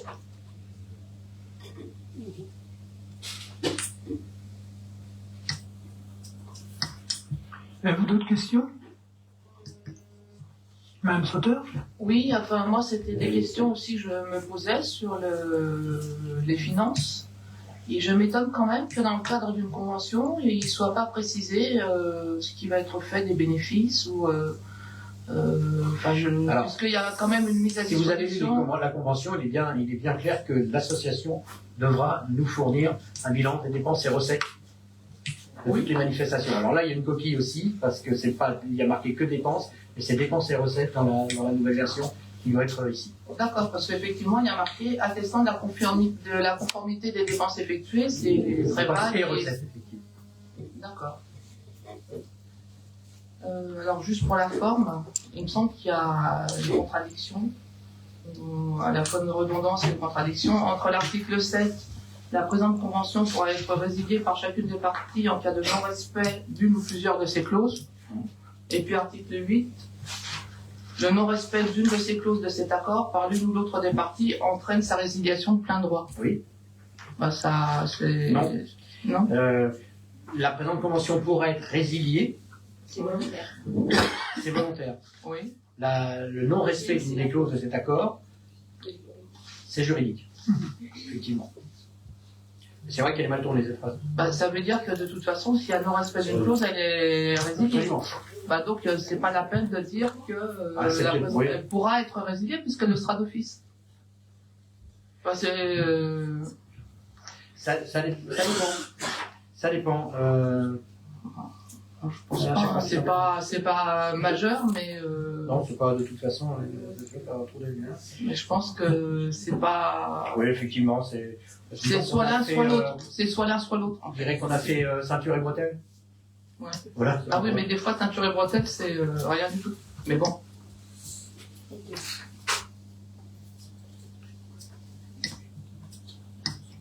Avez-vous d'autres questions? S'il n'y a pas d'autres questions, on va passer au vote. Qui vote contre? Qui s'abstient? Unanimité, merci. Oui, j'ai oublié de préciser tout à l'heure, concernant l'école de musique, je remercie vraiment le directeur pour tout le travail qu'il a fait, parce que c'est pas forcément très simple, hein, et donc je tenais à le remercier ici officiellement. Alors, sujet suivant, approbation du règlement du jeu chasse au sport chez les commerçants. Je passe la parole à Madame Martine Joly. Merci Monsieur le maire et bonsoir Mesdames et Messieurs. Alors, il s'agit en effet à présent d'approuver le règlement du jeu chasse au sport qui va se dérouler sur Benne, dans notre ville, mais aussi et surtout chez les commerçants. C'est un projet, en tout cas une action parmi d'autres, qui s'inscrit dans le cadre de la promotion de Benne, qui a reçu le label Terre de France. Pas Terre de France, Terre de Jeu, pardon. Terre de Jeu 2024. Qu'est-ce que c'est Terre de Jeu? Ça, c'est le label Terre de Jeu 2024. Je le précise ou reprécise. Ça récompense chaque territoire qui est engagé dans une démarche globale autour des Jeux Olympiques. Terre de Jeu, c'est, officiellement parlant, c'est s'engager à contribuer à faire vivre à tous les émotions des Jeux. C'est changer le quotidien des gens grâce au sport et permettre au plus grand nombre de vivre l'aventure olympique et paralympique. Alors, là, le jeu dont il est question, le projet chasse au sport, en effet s'inscrit parce qu'il célèbre l'approche des Jeux Olympiques, d'une part, mais aussi et surtout, pour nous c'est important, il va soutenir en tout cas les commerçants locaux grâce à un jeu interactif et instructif. Alors, je vais vous définir, enfin en tout cas lire ou parcourir les principaux points du règlement que vous avez à approuver, si vous le voulez bien. Alors, comment est-ce que cela va se passer? Déjà, quelle sera la période? Ce sera du 1er au 30 juin, donc c'est pas du 31, que le jeu se déroulera. Un jeu sans obligation d'achat qui permettra à tous de participer, si tant est qu'on sait lire à minima. Il s'agira de récupérer le dossier de participation soit auprès des commerçants qui seront qui font partie du jeu, ou bien sur le site officiel de la ville. Voilà. Donc, pour les conditions de participation, donc tous les habitants de Benne et alentours, bien sûr, peuvent participer, à condition d'être une personne majeure ou mineure si on a l'autorisation fournie par le représentant légal. Le jeu, alors on a noté dans le règlement que le jeu est limité à 100 participations. En fait, il pourrait y en avoir plus, mais après c'est une question de récompense. Donc c'est 100 participants, je dirais, ou 100 participations éligibles à la récompense, in fine. Comment est-ce que cela se passera? Il y aura donc dans la ville 14 commerces identifiés comme participants à ce jeu, par des affiches, bien sûr, identifiables, avec le titre du jeu sur les vitrines, et chaque commerce en fait représentera un sport. Et pour chaque sport, les participants, ou chaque participant si l'on veut, aura à répondre à une question. Donc un commerce, un sport, une question et une réponse. Tous les bulletins qui seront complétés, j'ai envie de dire complètement, à 100% pourrait-on dire, seront éligibles pour obtenir, à l'obtention d'une récompense. Les modalités que je vois, que je n'oublie rien à vous dire, La période, je vous ai dit, dossier de participation donc à récupérer sur le site de la ville ou chez les commerçants. Et ce sera du 1er au 5 juillet, je de mémoire, qu'il faudra rendre son, non pas son diplôme là pour le coup, mais son bulletin de participation. Voilà. Ce qui est important, ce qui pour moi est très important de vous dire, c'est de vous indiquer les commerçants qui participent. En fait, on a des commerçants, on en a. Alors, je ne vous donne pas les noms, mais si vous voulez, on pourra les citer. On aura 3 commerçants rue de la République, 3 place Saint-Martin, 1 place de l'Étendard, 3 au centre commercial de la Petite Môle, 3 au centre commercial du Val, et 1, pour pas dire plusieurs, voire 10-12, sur le marché municipal. Voilà. Donc ça va permettre un dédale, je dirais, à travers Ben et à travers les 3 centres commerciaux principaux. La remise des récompenses se fera principalement le dimanche 7 juillet, parce que le dimanche 7 juillet, sous la halle du marché, c'est un marché à thème qui s'intitulera le marché fête l'été et le sport. Et puis pour ceux qui ne pourront pas venir chercher leur récompense ce jour-là, il y aura une deuxième session de remise des prix, ou en tout cas des récompenses, plus exactement, les jeudis 11 et vendredi 12 juillet en mairie de Ben, aux heures d'ouverture de la mairie. Donc voilà à peu près l'essentiel du règlement. Peut-être avez-vous des questions? Madame Sauter. Vous avez interpellé mon côté chicaneur. Pour les goodies, là, il y en a que 100, c'est ça? Parler de goodies, là. Oui, c'est marqué sur récompense. Je sais bien. Nous essayons de Donc vous dites qu'il y en a que 100, c'est ça? En fait, il y aura 100 récompenses. Voilà. Donc en fait, autant on pourra participer autant qu'on veut, mais et pourquoi vous ne le marquez pas pour être tranquille en disant dans la limite il y a 2-3 petites choses. Oui, parce que comme c'est un règlement, c'est pas une présentation. Oui. Donc peut-être que le règlement, il faudrait l'adapter. J'avoue qu'il y a quelques petites corrections, modifications qui sont encore de côté, qu'on va mettre noir sur blanc. Oui. Bah oui, mais. Si, oui. Non, c'est parce que... Bon. Et alors, justement, ces goodies, est-ce que finalement vous avez eu gain de cause auprès de Cœur d'Yvelines? Bien non. Non. Madame Sauter fait référence à une discussion évidemment que nous avons eue. Oui, allez-y. Oui, non. On a essayé on a tapé à plusieurs portes, voilà, pour obtenir ces récompenses, ces fameuses récompenses de manière gracieuse, ce qui nous paraissait quand même assez logique, enfin voilà. Mais nous n'avons pas obtenu. Monsieur le maire, vous voulez ajouter quelque chose? Rien. Donc en fait, peut-être avez-vous une question en domino, puisque si nous n'avons pas obtenu de récompense. Oui, bien sûr. Comment avez-vous réussi à obtenir ça? Non, nous allons acheter, mais nous sommes très, très économes, donc ce ne sera pas une somme phénoménale qui sera inscrite sur ce projet. D'autres questions?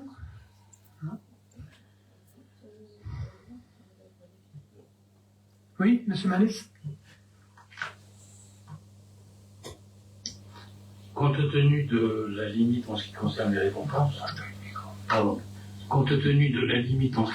les récompenses, je pense qu'il faudrait préciser à l'article 3 conditions de participation. Ce jeu est ouvert à tous les habitants de Ben ou extérieur. Oui, c'est prévu. Oui, mais ça n'a pas été indiqué. Je suis d'accord avec vous, mais on vote un règlement, donc ce règlement, il faut le voter corrigé. Oui. Parce que sinon, on ne pourra pas le modifier après. Vous ne pourrez pas le modifier après. Oui. Et si on je ne suis pas arrivée à temps pour faire corriger cela. Et si on ne le faisait pas, on peut avoir des problèmes au niveau de la limitation des récompenses, parce que des gens extérieurs qui auraient des récompenses pourraient des Bénois à râler en disant qu'on les a mis, alors que dans le règlement, c'est pas prévu. Voilà, mais Donc, c'est juste on rajoute les 100 et on pour rajoute. éviter toute contestation. Voilà. Ces deux modifications, et je suis Mais complètement d'accord avec vous, je les ai. Il faut noter dans le règlement que nous avons voté, ouvert aussi aux gens à Tout l'extérieur. à fait. C'est... Merci. Merci à vous. Très bien, ça sera noté. C'est déjà D'autres- en fait. Mais c'est pas- D'autres questions? ce soir. Donc on inclut ces deux modifications, d'accord? Et on vote.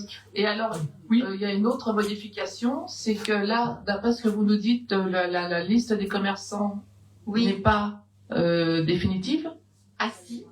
Non, il n'y a pas Non. sur le marché. Ah si. Non, non. Alors moi je l'ai. Bah oui. Bah, c'est- alors nous, c'est pas ce qu'on a nous. Dans la délibération qu'on a, il n'y a pas marché. Merci. Moi je l'ai, donc je comprends pas. Ouais, ok. Quelle page? D'ailleurs, Place Alors, Saint-Martin, c'est- moi j'en ai C'est que 3. Hein. l'article 5 et c'est le dernier. Vous avez dit 3 commerçants Place Saint-Martin, moi j'en ai qu'un. Oui, alors en effet, c'est que il n'y a pas la même version, je vous l'accorde. Vous voulez que je vous les cite? Non, Marqué dans la limite, ça, c'est ça. non, c'est dans le règlement, mais il y a eu une modification. Non, mais il y a d'autres modifications en effet qui n'ont pas été apportées à la. Oui, parce que c'est la délibération, c'est approuve le jeu et le règlement. Tous les articles. Non, attendez, je les ai pas les modifications. Je vous dis, Non, je vais vous lire la liste des commerçants, c'est cela? On est Vas-y. bien d'accord. Alors, moi, j'ai 3 commerçants rue de la République. J'ai le restaurant Coutinho, j'ai La Tribu et King Smoke. Alors, ce côté envoyé, il y a l'impératrice coiffure. L'impératrice. Ah, ce que je vois là, C'est le... Place Saint-Martin, j'ai Good Bike, Nice Mystère, et Rapid Market. Alors, Là, Rapid c'est Market bon. n'était pas mis. Ça, Rapid Market est ajouté chez nous. Ok. Bon. Place de l'Étendard, pardon, j'ai les traditions de Ben. Centre commercial de la Moldre, j'ai les jolies fleurs de Cécile, la cordonnerie au Godillot et à vos souhaits coiffure. Et Benfit.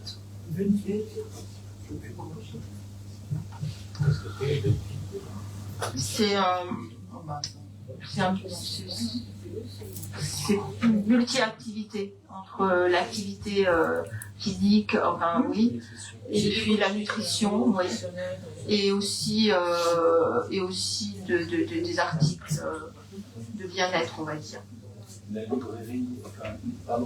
Oui, non, mais c'est pas trop considéré comme a priori non, parce que c'est pas trop dans son ADN comme on dit aujourd'hui.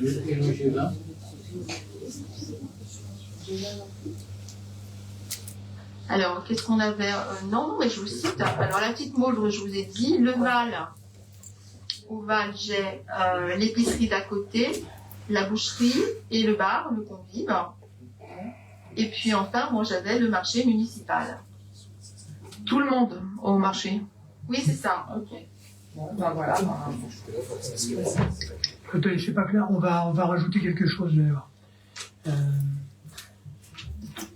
Oui, ce qu'on vous propose, c'est de garder l'article 5 tel qu'il est écrit aujourd'hui avec la liste des commerçants et de rajouter un texte qui dit que tout commerçant de la ville de Ben qui souhaite participer à ce concours se présentera en mairie, sollicitera la mairie et aura l'autorisation d'y participer, donc de recevoir les gens qui voudront y participer. Comme ça, on garde une liste ouverte. Là, aujourd'hui, on a une liste de commerçants qui se sont d'ores et déjà manifestés comme étant intéressés par le concours. Et comme ça nous évite de passer sur une liste là dès ce soir. D'accord. Ça Et vous avec va une date limite pour dire jusqu'à telle date, enfin, je pense que ça serait bien. Même à la limite, s'il y a un commerçant qui souhaite qui souhaitent s'engager même une fois que ça a démarré au 1er juin. Est-ce que ça vous gêne? C'est le 1er juin. D'accord, j'avais pas vu la date. Ouais. Ça veut dire que les questions, on n'en aura pas forcément plus, mais seront. Parce que c'est un commerce, une question. Réponse. Donc, on verra. C'est bon?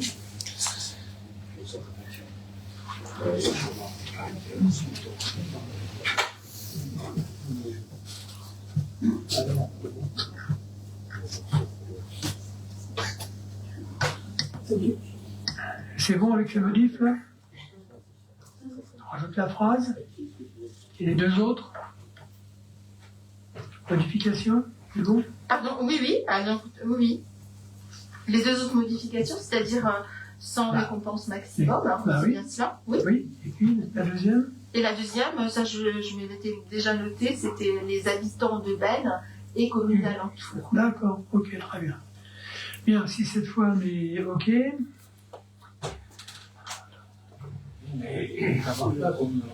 Quoi? Pourquoi?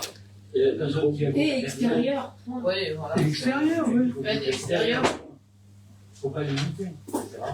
Il y a des gens qui viennent au marché, qui vont pas, qui viennent de loin. Oui, extérieur. D'accord, oui, Ouais, c'est bon, extérieur, on y va. Parfait, oui, merci. Parfait. Bien, sur ça, sur ces modifications, sur le texte modifié, est-ce qu'on peut passer au vote? Cette fois, c'est bon? Bien. Qui vote contre? Qui s'abstient? Unanimité, merci. Merci, messieurs, dames. Merci.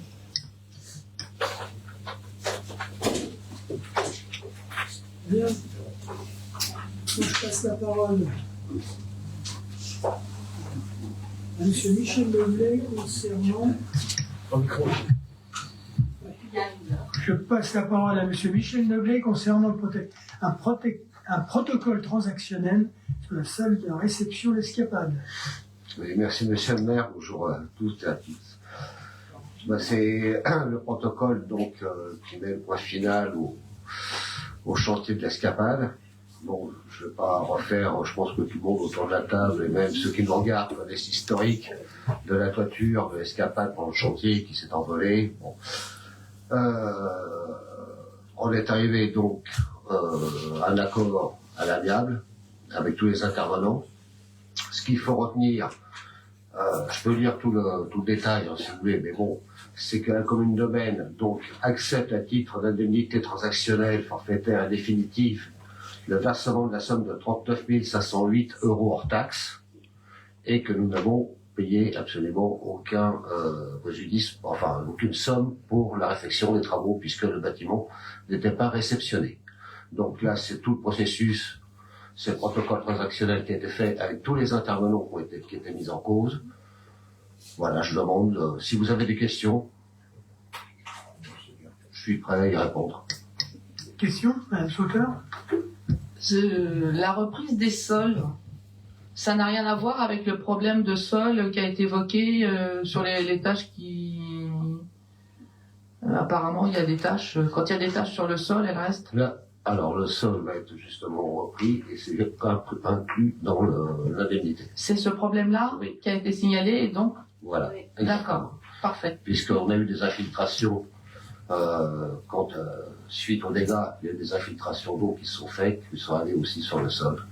Et donc là, il faut reponcer tout le sol. Donc voilà.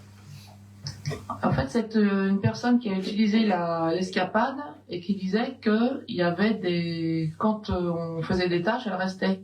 Ça n'a rien à voir ou ça va être réglé Alors ça va être réglé par la même occasion. Ça va être réglé par la même occasion, mais sans de plus. Alors je tiens à insister, là, moi je fais partie de travaux. Oui. Enfin bon, quand chez soi on renverse quelque chose au sol, en général on l'essuie. Enfin, rapidement, ce qui serait bien, c'est que les utilisateurs d'Escapade aient les mêmes réflexes, plutôt que de laisser le liquide s'abîmer. Voilà. Non, mais ça n'a rien à voir parce que ça a été reconnu par la personne qui gère la salle que c'était un problème. Oui, c'est un problème parce que justement, il y a beaucoup de choses qui restent au sol. On n'essuie pas tout de suite. Je peux vous le dire, je vais assez régulièrement là.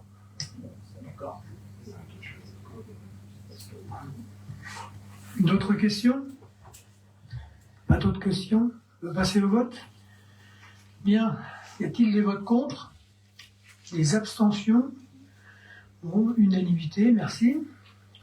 Avez-vous des questions sur les décisions du maire?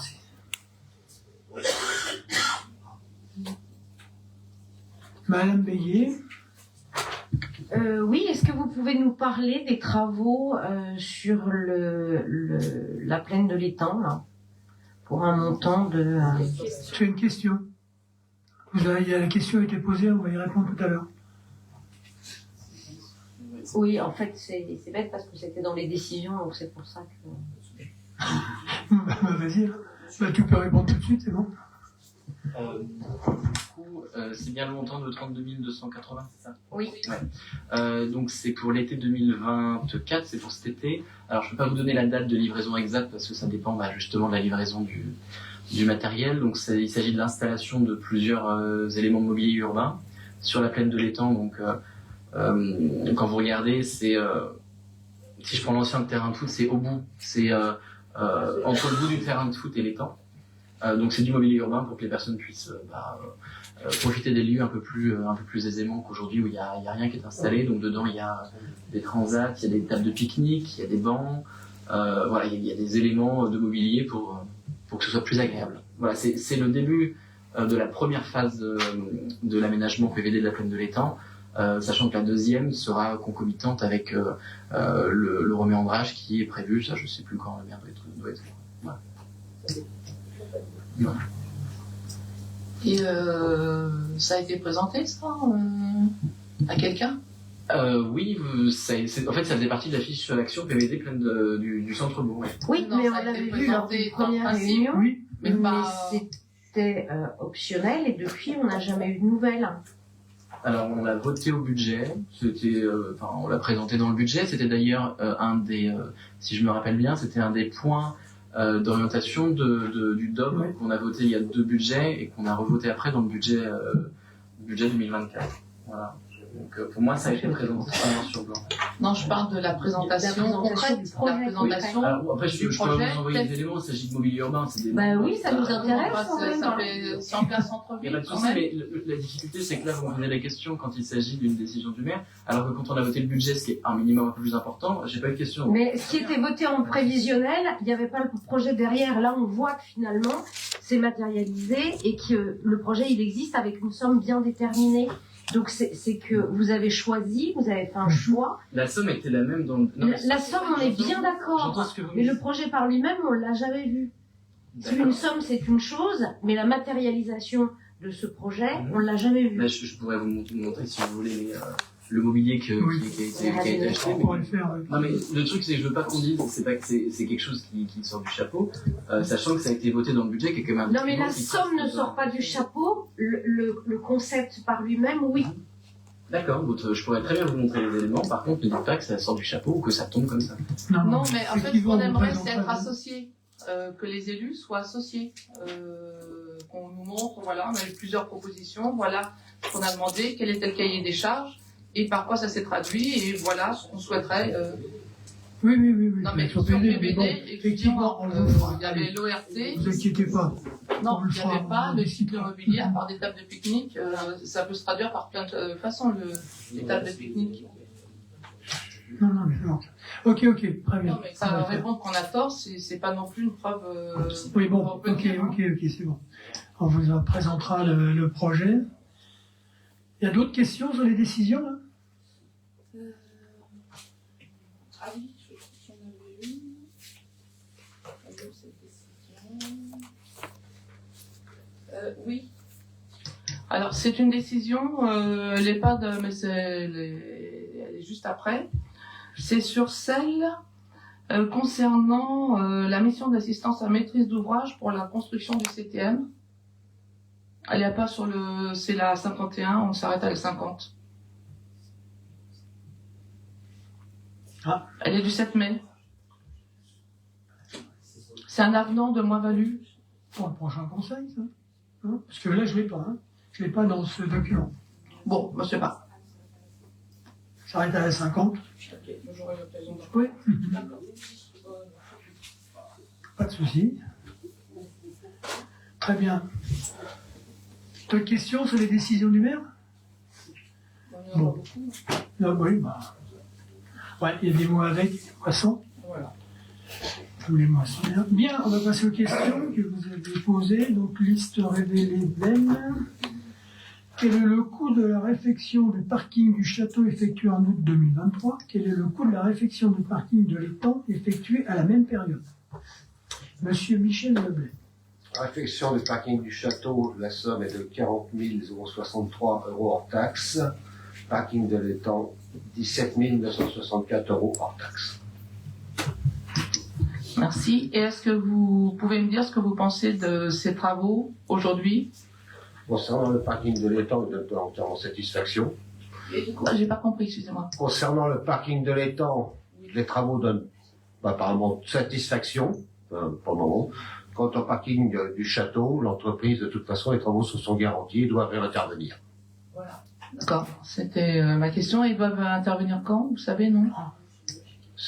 Pour le moment, c'est dans les plannings de l'entreprise. Je n'ai pas la réponse. Merci. Alors, pouvez-vous nous faire un bilan du mandat du Conseil municipal des jeunes qui s'est achevé cette année? Oui, bien sûr, merci pour cette question. Donc, au cours du mandat précédent, les élus du Conseil municipal des jeunes ont participé aux différentes commémorations. Donc, répétition en partenariat avec l'école de musique pour la Marseillaise. Dépôt de gerbes de fleurs en duo avec les élus et officiels. Donc, jour du souvenir, 8 mai, 18 juin, 11 novembre. Visite du Sénat en novembre 2022. Côté événementiel, organisation de la chasse aux œufs, organisation du concours de déguisement d'Halloween, organisation du concours des maisons illuminées avec remise des récompenses et atelier de Noël dans le cadre du marché de Noël, participation à la fête du jeu, participation à la kermesse lors des fêtes de Ben. Brocante de Ben. Dans le cadre de leur participation à la brocante de Ben, les jeunes du CMJ ont récolté au profit de l'UNICEF les sommes de, en 2022, 614,05 € et en 2023, 424,35 €. Ils ont participé également au Resto du Cœur, récolte de denrées alimentaires sur les établissements scolaires et le collège de la ville, vente d'objets, tasses, tote bags, t-shirts. Et le projet qui a été mené par le CMJ, avec le budget partagé, ils ont participé au choix d'intégrer une balançoire dans l'espace de jeu de la plaine de l'étang, choix porté vers les familles. Et la réalisation de la fresque de la maison des enfants terminée récemment fait aussi partie des projets de leur mandat. Projet en soutien du service enfance et périscolaire, réalisation de fresques sur les établissements éducatifs. Je vous remercie. Est-ce que le CMJ a un budget? Oui. Oui. Et lequel? Ou à peu près. Le budget du CMJ. Oui, dans les 10 000. C'est dans les 10 000, oui. 10-15 000. Le but, le fonctionnement. Hein. Le budget de fonctionnement, oui. Une dizaine de mille. C'est pour les réalisations. Oui. Et donc, ce budget sera reconduit à l'identique ou il y aura une augmentation? Là, ils commencent déjà à travailler sur les projets qu'ils avaient proposés justement pour être élus par des petites commissions. Et on espère avoir une belle réalisation sur ce mandat aussi également. D'accord. Donc, pour les... Parce que là, la balançoire, elle n'a pas été encore mise, je crois. Si. La balançoire, elle a été mise... Ah oui. À la plaine de l'étang? Oui, il y a une balançoire. Ah oui. Je vais tous les jours. Je suis désolée. À l'intérieur, d'accord. Merci.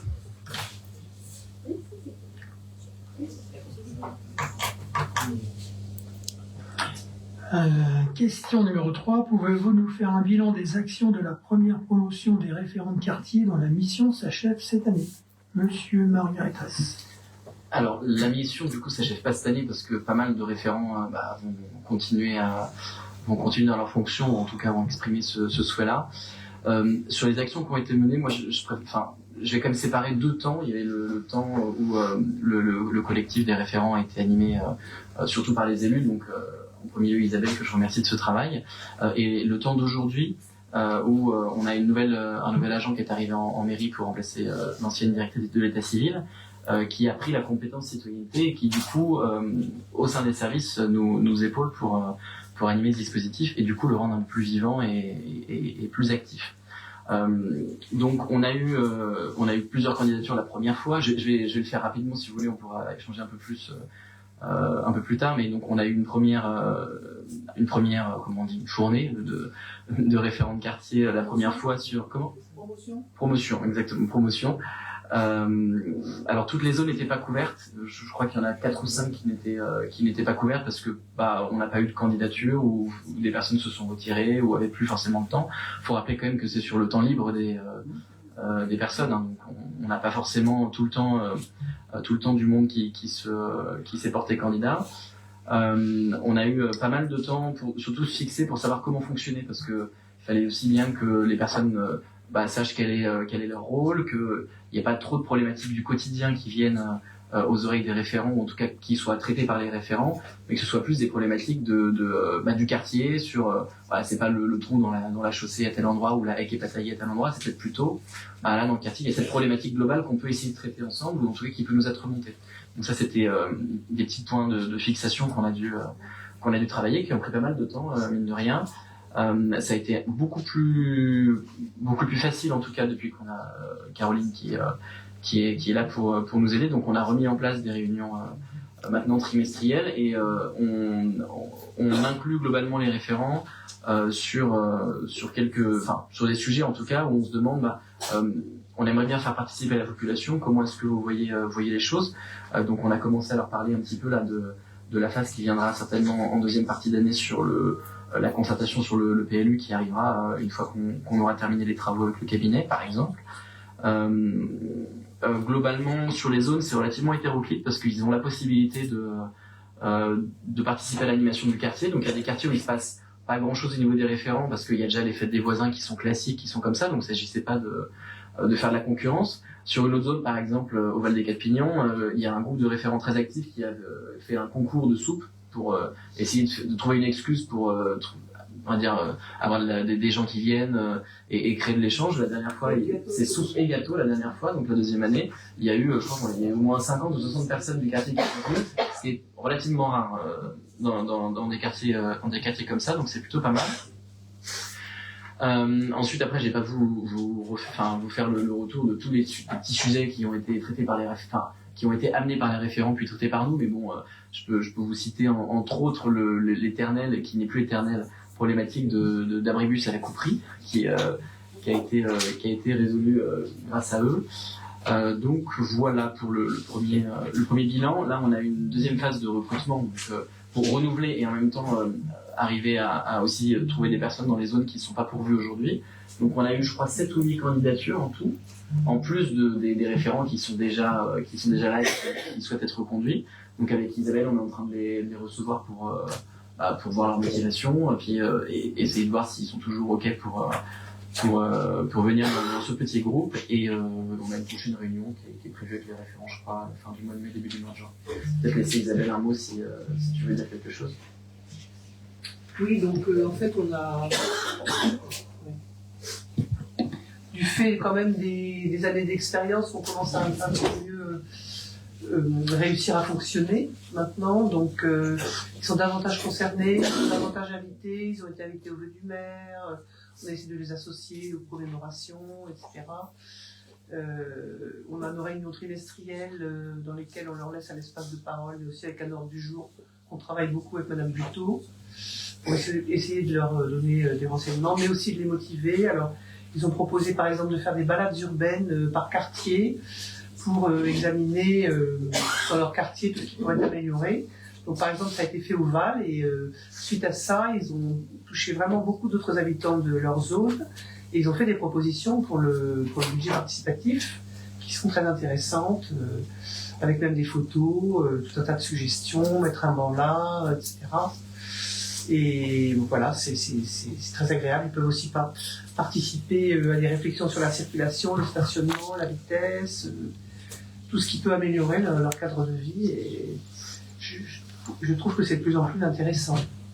Parce que les gens n'étaient pas prêts, finalement, tellement à adhérer à ce dispositif parce qu'il est nouveau. Mais là, on commence quand même à toucher davantage de Bénois et qui commencent à savoir qu'ils ont des référents de quartier. Donc c'est plaisant.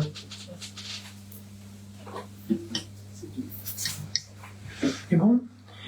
Question numéro 4. Les élus des listes minoritaires ont été exclus à plusieurs reprises des réflexions sur la gestion et l'avenir de la commune. Ils ont été juste tenus informés des choix et ou orientations de l'équipe majoritaire. Comment expliquez-vous ce mode de gouvernance? Est-ce que vous pouvez préciser, s'il vous plaît? Je parle de l'invitation à une réunion discussion, c'était l'intitulé, sur le PADD. Et puis... L'information. Non, c'était réunion discussion, puis on a eu l'information, on a eu une réunion d'information sur le pôle de la gare. Voilà, donc... Et puis par exemple, ce qui vient de se passer là, alors ça c'est peut-être pas seulement les élus de la minorité, hein, l'aménagement de la plaine de l'étang par exemple, voilà, je vois pas pourquoi pas. Je vais répondre juste sur le sujet de la réunion de la dernière fois, mais on s'est déjà expliqué, donc je vais juste vous redire ce que je vous ai déjà dit, je pense que c'est important de le dire ça. On a eu un temps de travail qui a été un peu prolongé sur l'histoire du PLU parce que le premier cabinet avec lequel on a travaillé ne nous convenait pas. Et il nous a semblé opportun d'arrêter le travail avec eux avant d'aller trop loin. D'accord ? Ça nous a fait perdre un petit peu de temps et on a dû amorcer la phase PADD avec eux et on n'a pas de problème à dire que évidemment le groupe majoritaire s'est réuni pour savoir déjà nous ce que notre groupe on souhaitait voir figurer dans le PLDD.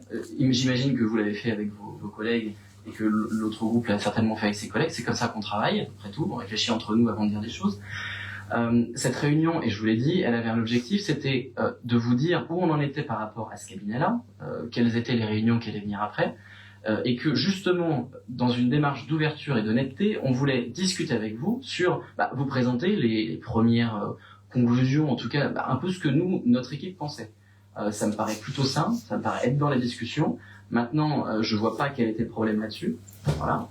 C'est une réunion de travail. On vous a dit que vous alliez être invité, et je crois que l'invitation va partir très rapidement au prochain groupe de travail PLU, PADD justement, qui est prévu avec le prestataire très prochainement, je crois que c'est dans 2 semaines. À partir de ce moment-là, vous allez être, et on vous l'a dit en plus, vous allez être invité à cette réunion de travail avec le prestataire, avec tout le monde, au même niveau que les élus de la majorité. À partir de ce moment-là, personnellement, je crois on peut pas faire mieux. Voilà. Et ça vous a été dit, face à face, Monsieur Noblet et Monsieur le Méritaire. Donc, il y a déjà eu une réunion avec le cabinet qui a été retenu, c'est ça? Donc c'est non, je suis désolée. Là c'est. Écoutez, là je vais ramener les choses quand même, parce qu'il y a un moment, il ne faut pas non plus nous faire passer pour ce qu'on n'est pas. Donc il y a eu, on l'a expliqué, il y a eu un moment où avec une certaine société, ça ne nous convenait pas. Bon, on a dit on remballe et on recommence. Et cette première réunion, c'était pour voir ce qu'ils allaient nous proposer, donc voir un peu si ça correspondait à ce qu'on voulait. Point, ça s'arrête. Et puis pour nos orientations. Maintenant, on vous a invité pour vous dire où on en était, et après vous allez travailler avec nous sur la suite. Ne nous dites pas qu'on vous exclut, ce n'est pas vrai. D'accord? On a un travail que l'on fait, je suis désolé, mais on le fait d'une certaine manière. Bon, peut-être que ça ne vous convient pas, mais en tous les cas, on le fait d'une certaine manière. Et comment dirais-je, si effectivement, je vous signale quand même que je me souviens qu'il y avait une grande réunion ici, avec la première.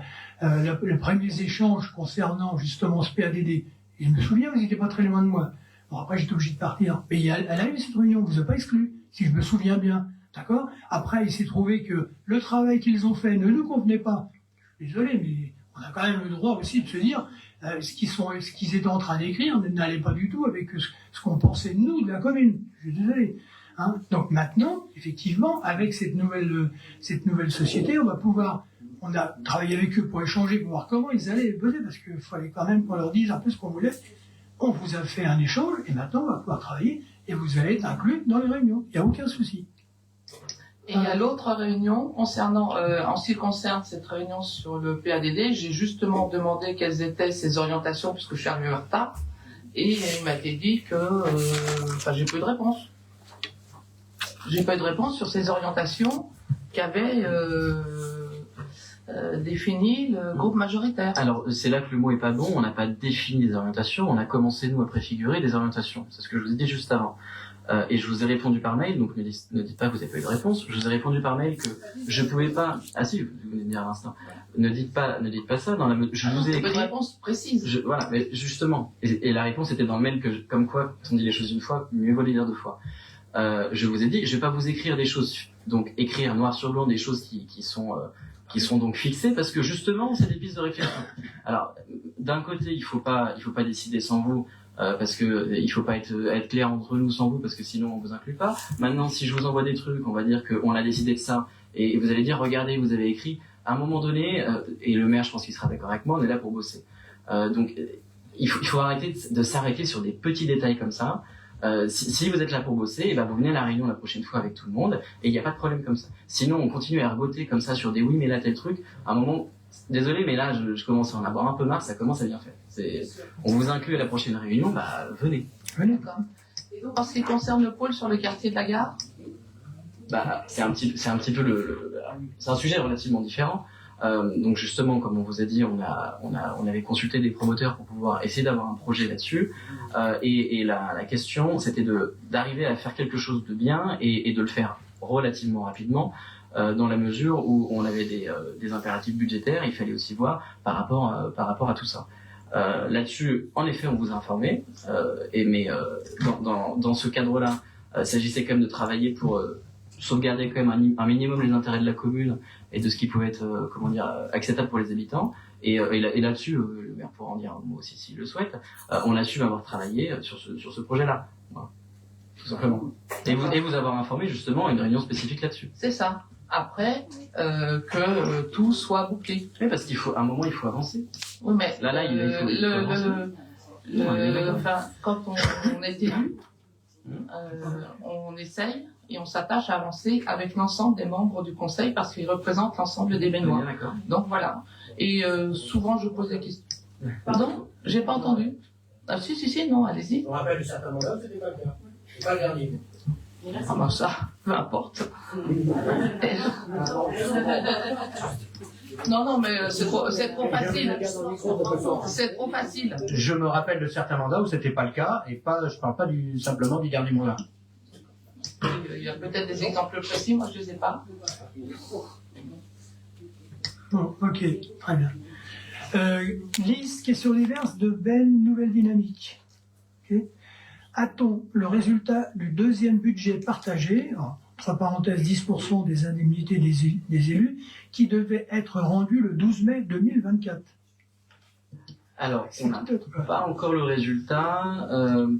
En gros, là, on en est... le dépôt des dossiers se terminait le 12 mai. Voilà, ça a été un petit peu... ça a été décalé. Là, en attendant... Donc, en fait, c'est dans le règlement du budget. Il y a toujours une phase d'étude la faisabilité et le coût, déjà pour savoir si ça rentre dans l'enveloppe et si c'est faisable, donc si c'est bien l'investissement et pas du fonctionnement, si c'est bien sur le domaine public et pas dans une copro, sur du privé, etc. Et donc cette phase d'étude par nos services, elle se termine le 3 juin. Et ensuite, on aura une phase de vote par les habitants jusqu'au 1er juillet. Ce sera un vote certainement, je crois que j'en avais déjà touché un mot en commission, ce sera un vote certainement en ligne sur le nouveau site. Donc pour l'instant, on a eu combien de projets ? On a eu 7 projets, sachant qu'ils sont en train d'être évalués par les services et on ne sait pas tous s'ils sont éligibles au vote, dans la mesure où ils rentrent tous dans l'enveloppe ou s'ils sont vraiment faisables ou s'ils correspondent au règlement. Donc voilà. Alors ça tombe bien, parce que lors la première session des budgets partagés, vous aviez dit que nous participerions effectivement à cette aventure et on en avait été complètement exclus. Donc ma question c'était effectivement dans ce but-là, savoir si vous allez nous intéresser à la progression du choix de cette deuxième session. Alors, là en fait, oui, alors j'en avais parlé justement parce que j'avais fait une commission spéciale où j'avais parlé de ce budget partagé-là, en tout cas de la manière dont on allait le monter. Là, en gros, la phase qui va se tenir jusqu'au 3 juin d'études, on pourra vous indiquer si vous voulez. C'est un truc purement technique en fait. Hein. Les services, tout à fait, voilà. Mais qu'on nous présente quand même les 7 projets, par exemple. Alors la différence, si je me trompe pas, c'est que là, il n'y aura pas de réunion de prévalidation ou autre, parce que le CMJ cette fois-ci est pas dans le dans le choix en fait. Maintenant, on fait plus largement. Après, ce qu'on va faire, c'est que on note, je pense que Muriel va noter, on va vous envoyer, si vous voulez, une fois le 3 juin passé, la liste des projets, sachant que par contre, là où j'ai un doute, c'est, je crois que ça doit dépendre de la date où sont rendus les résultats. Je sais pas combien de temps entre le 3 juin et le 1er juillet on aura les résultats, mais je vous dirai ça. D'accord. Okay. Je me suis trompé. Je sais pas à quelle date va commencer le vote après le rendu des projets.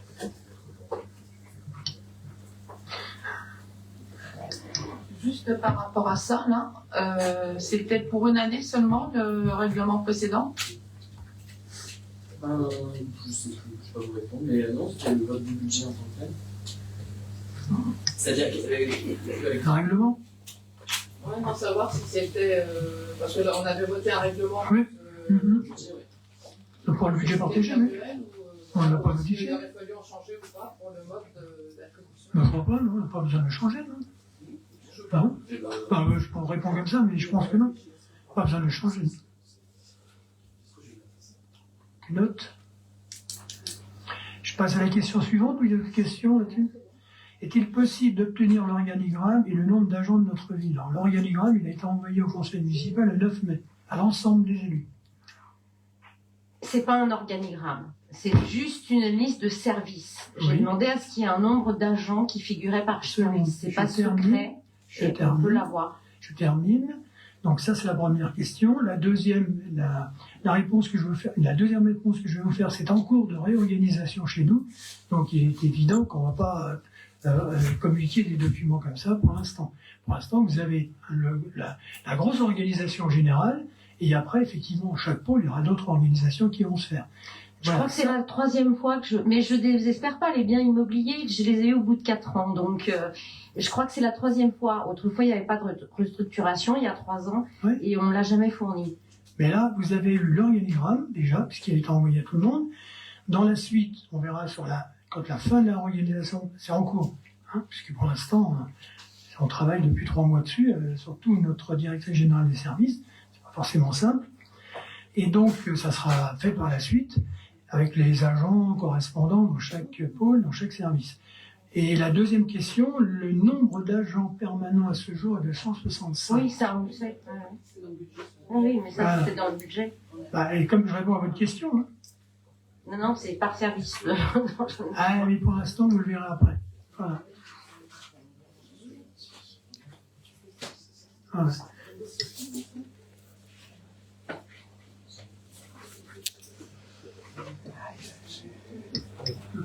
Alors, juste, je retiens encore 1 minute. Simplement, vous dire, vous faire voter l'approbation du procès verbal du conseil municipal du 21 mars. C'était pas dans le déroulé. Avez-vous des questions ? Désolé. Vous avez passé. Vous n'avez pas de questions ? Donc, vous l'approuvez ? Bon, merci. Maintenant, je peux effectivement vous libérer. Merci, bonne soirée. Oui. Vous ne pouvez pas nous dire 2 mots sur Cœur d'Yvelines ? 2 mots, qu'est-ce que vous voulez que je vous dise sur Cœur d'Yvelines ? Sur la façon dont ça se passe, pour les Bénois aussi qui sont concernés. C'est un petit peu compliqué, si vous voulez. Je vous prends au débeauté, vous préférez en parler au mois de juin, au prochain conseil ? Je préférais, je préfère en parler parce qu'il y a encore des choses qui bougent. D'accord. Ça serait plus simple. Mais est-ce que vous pourrez à ce moment-là le prévoir ? Oui. Merci.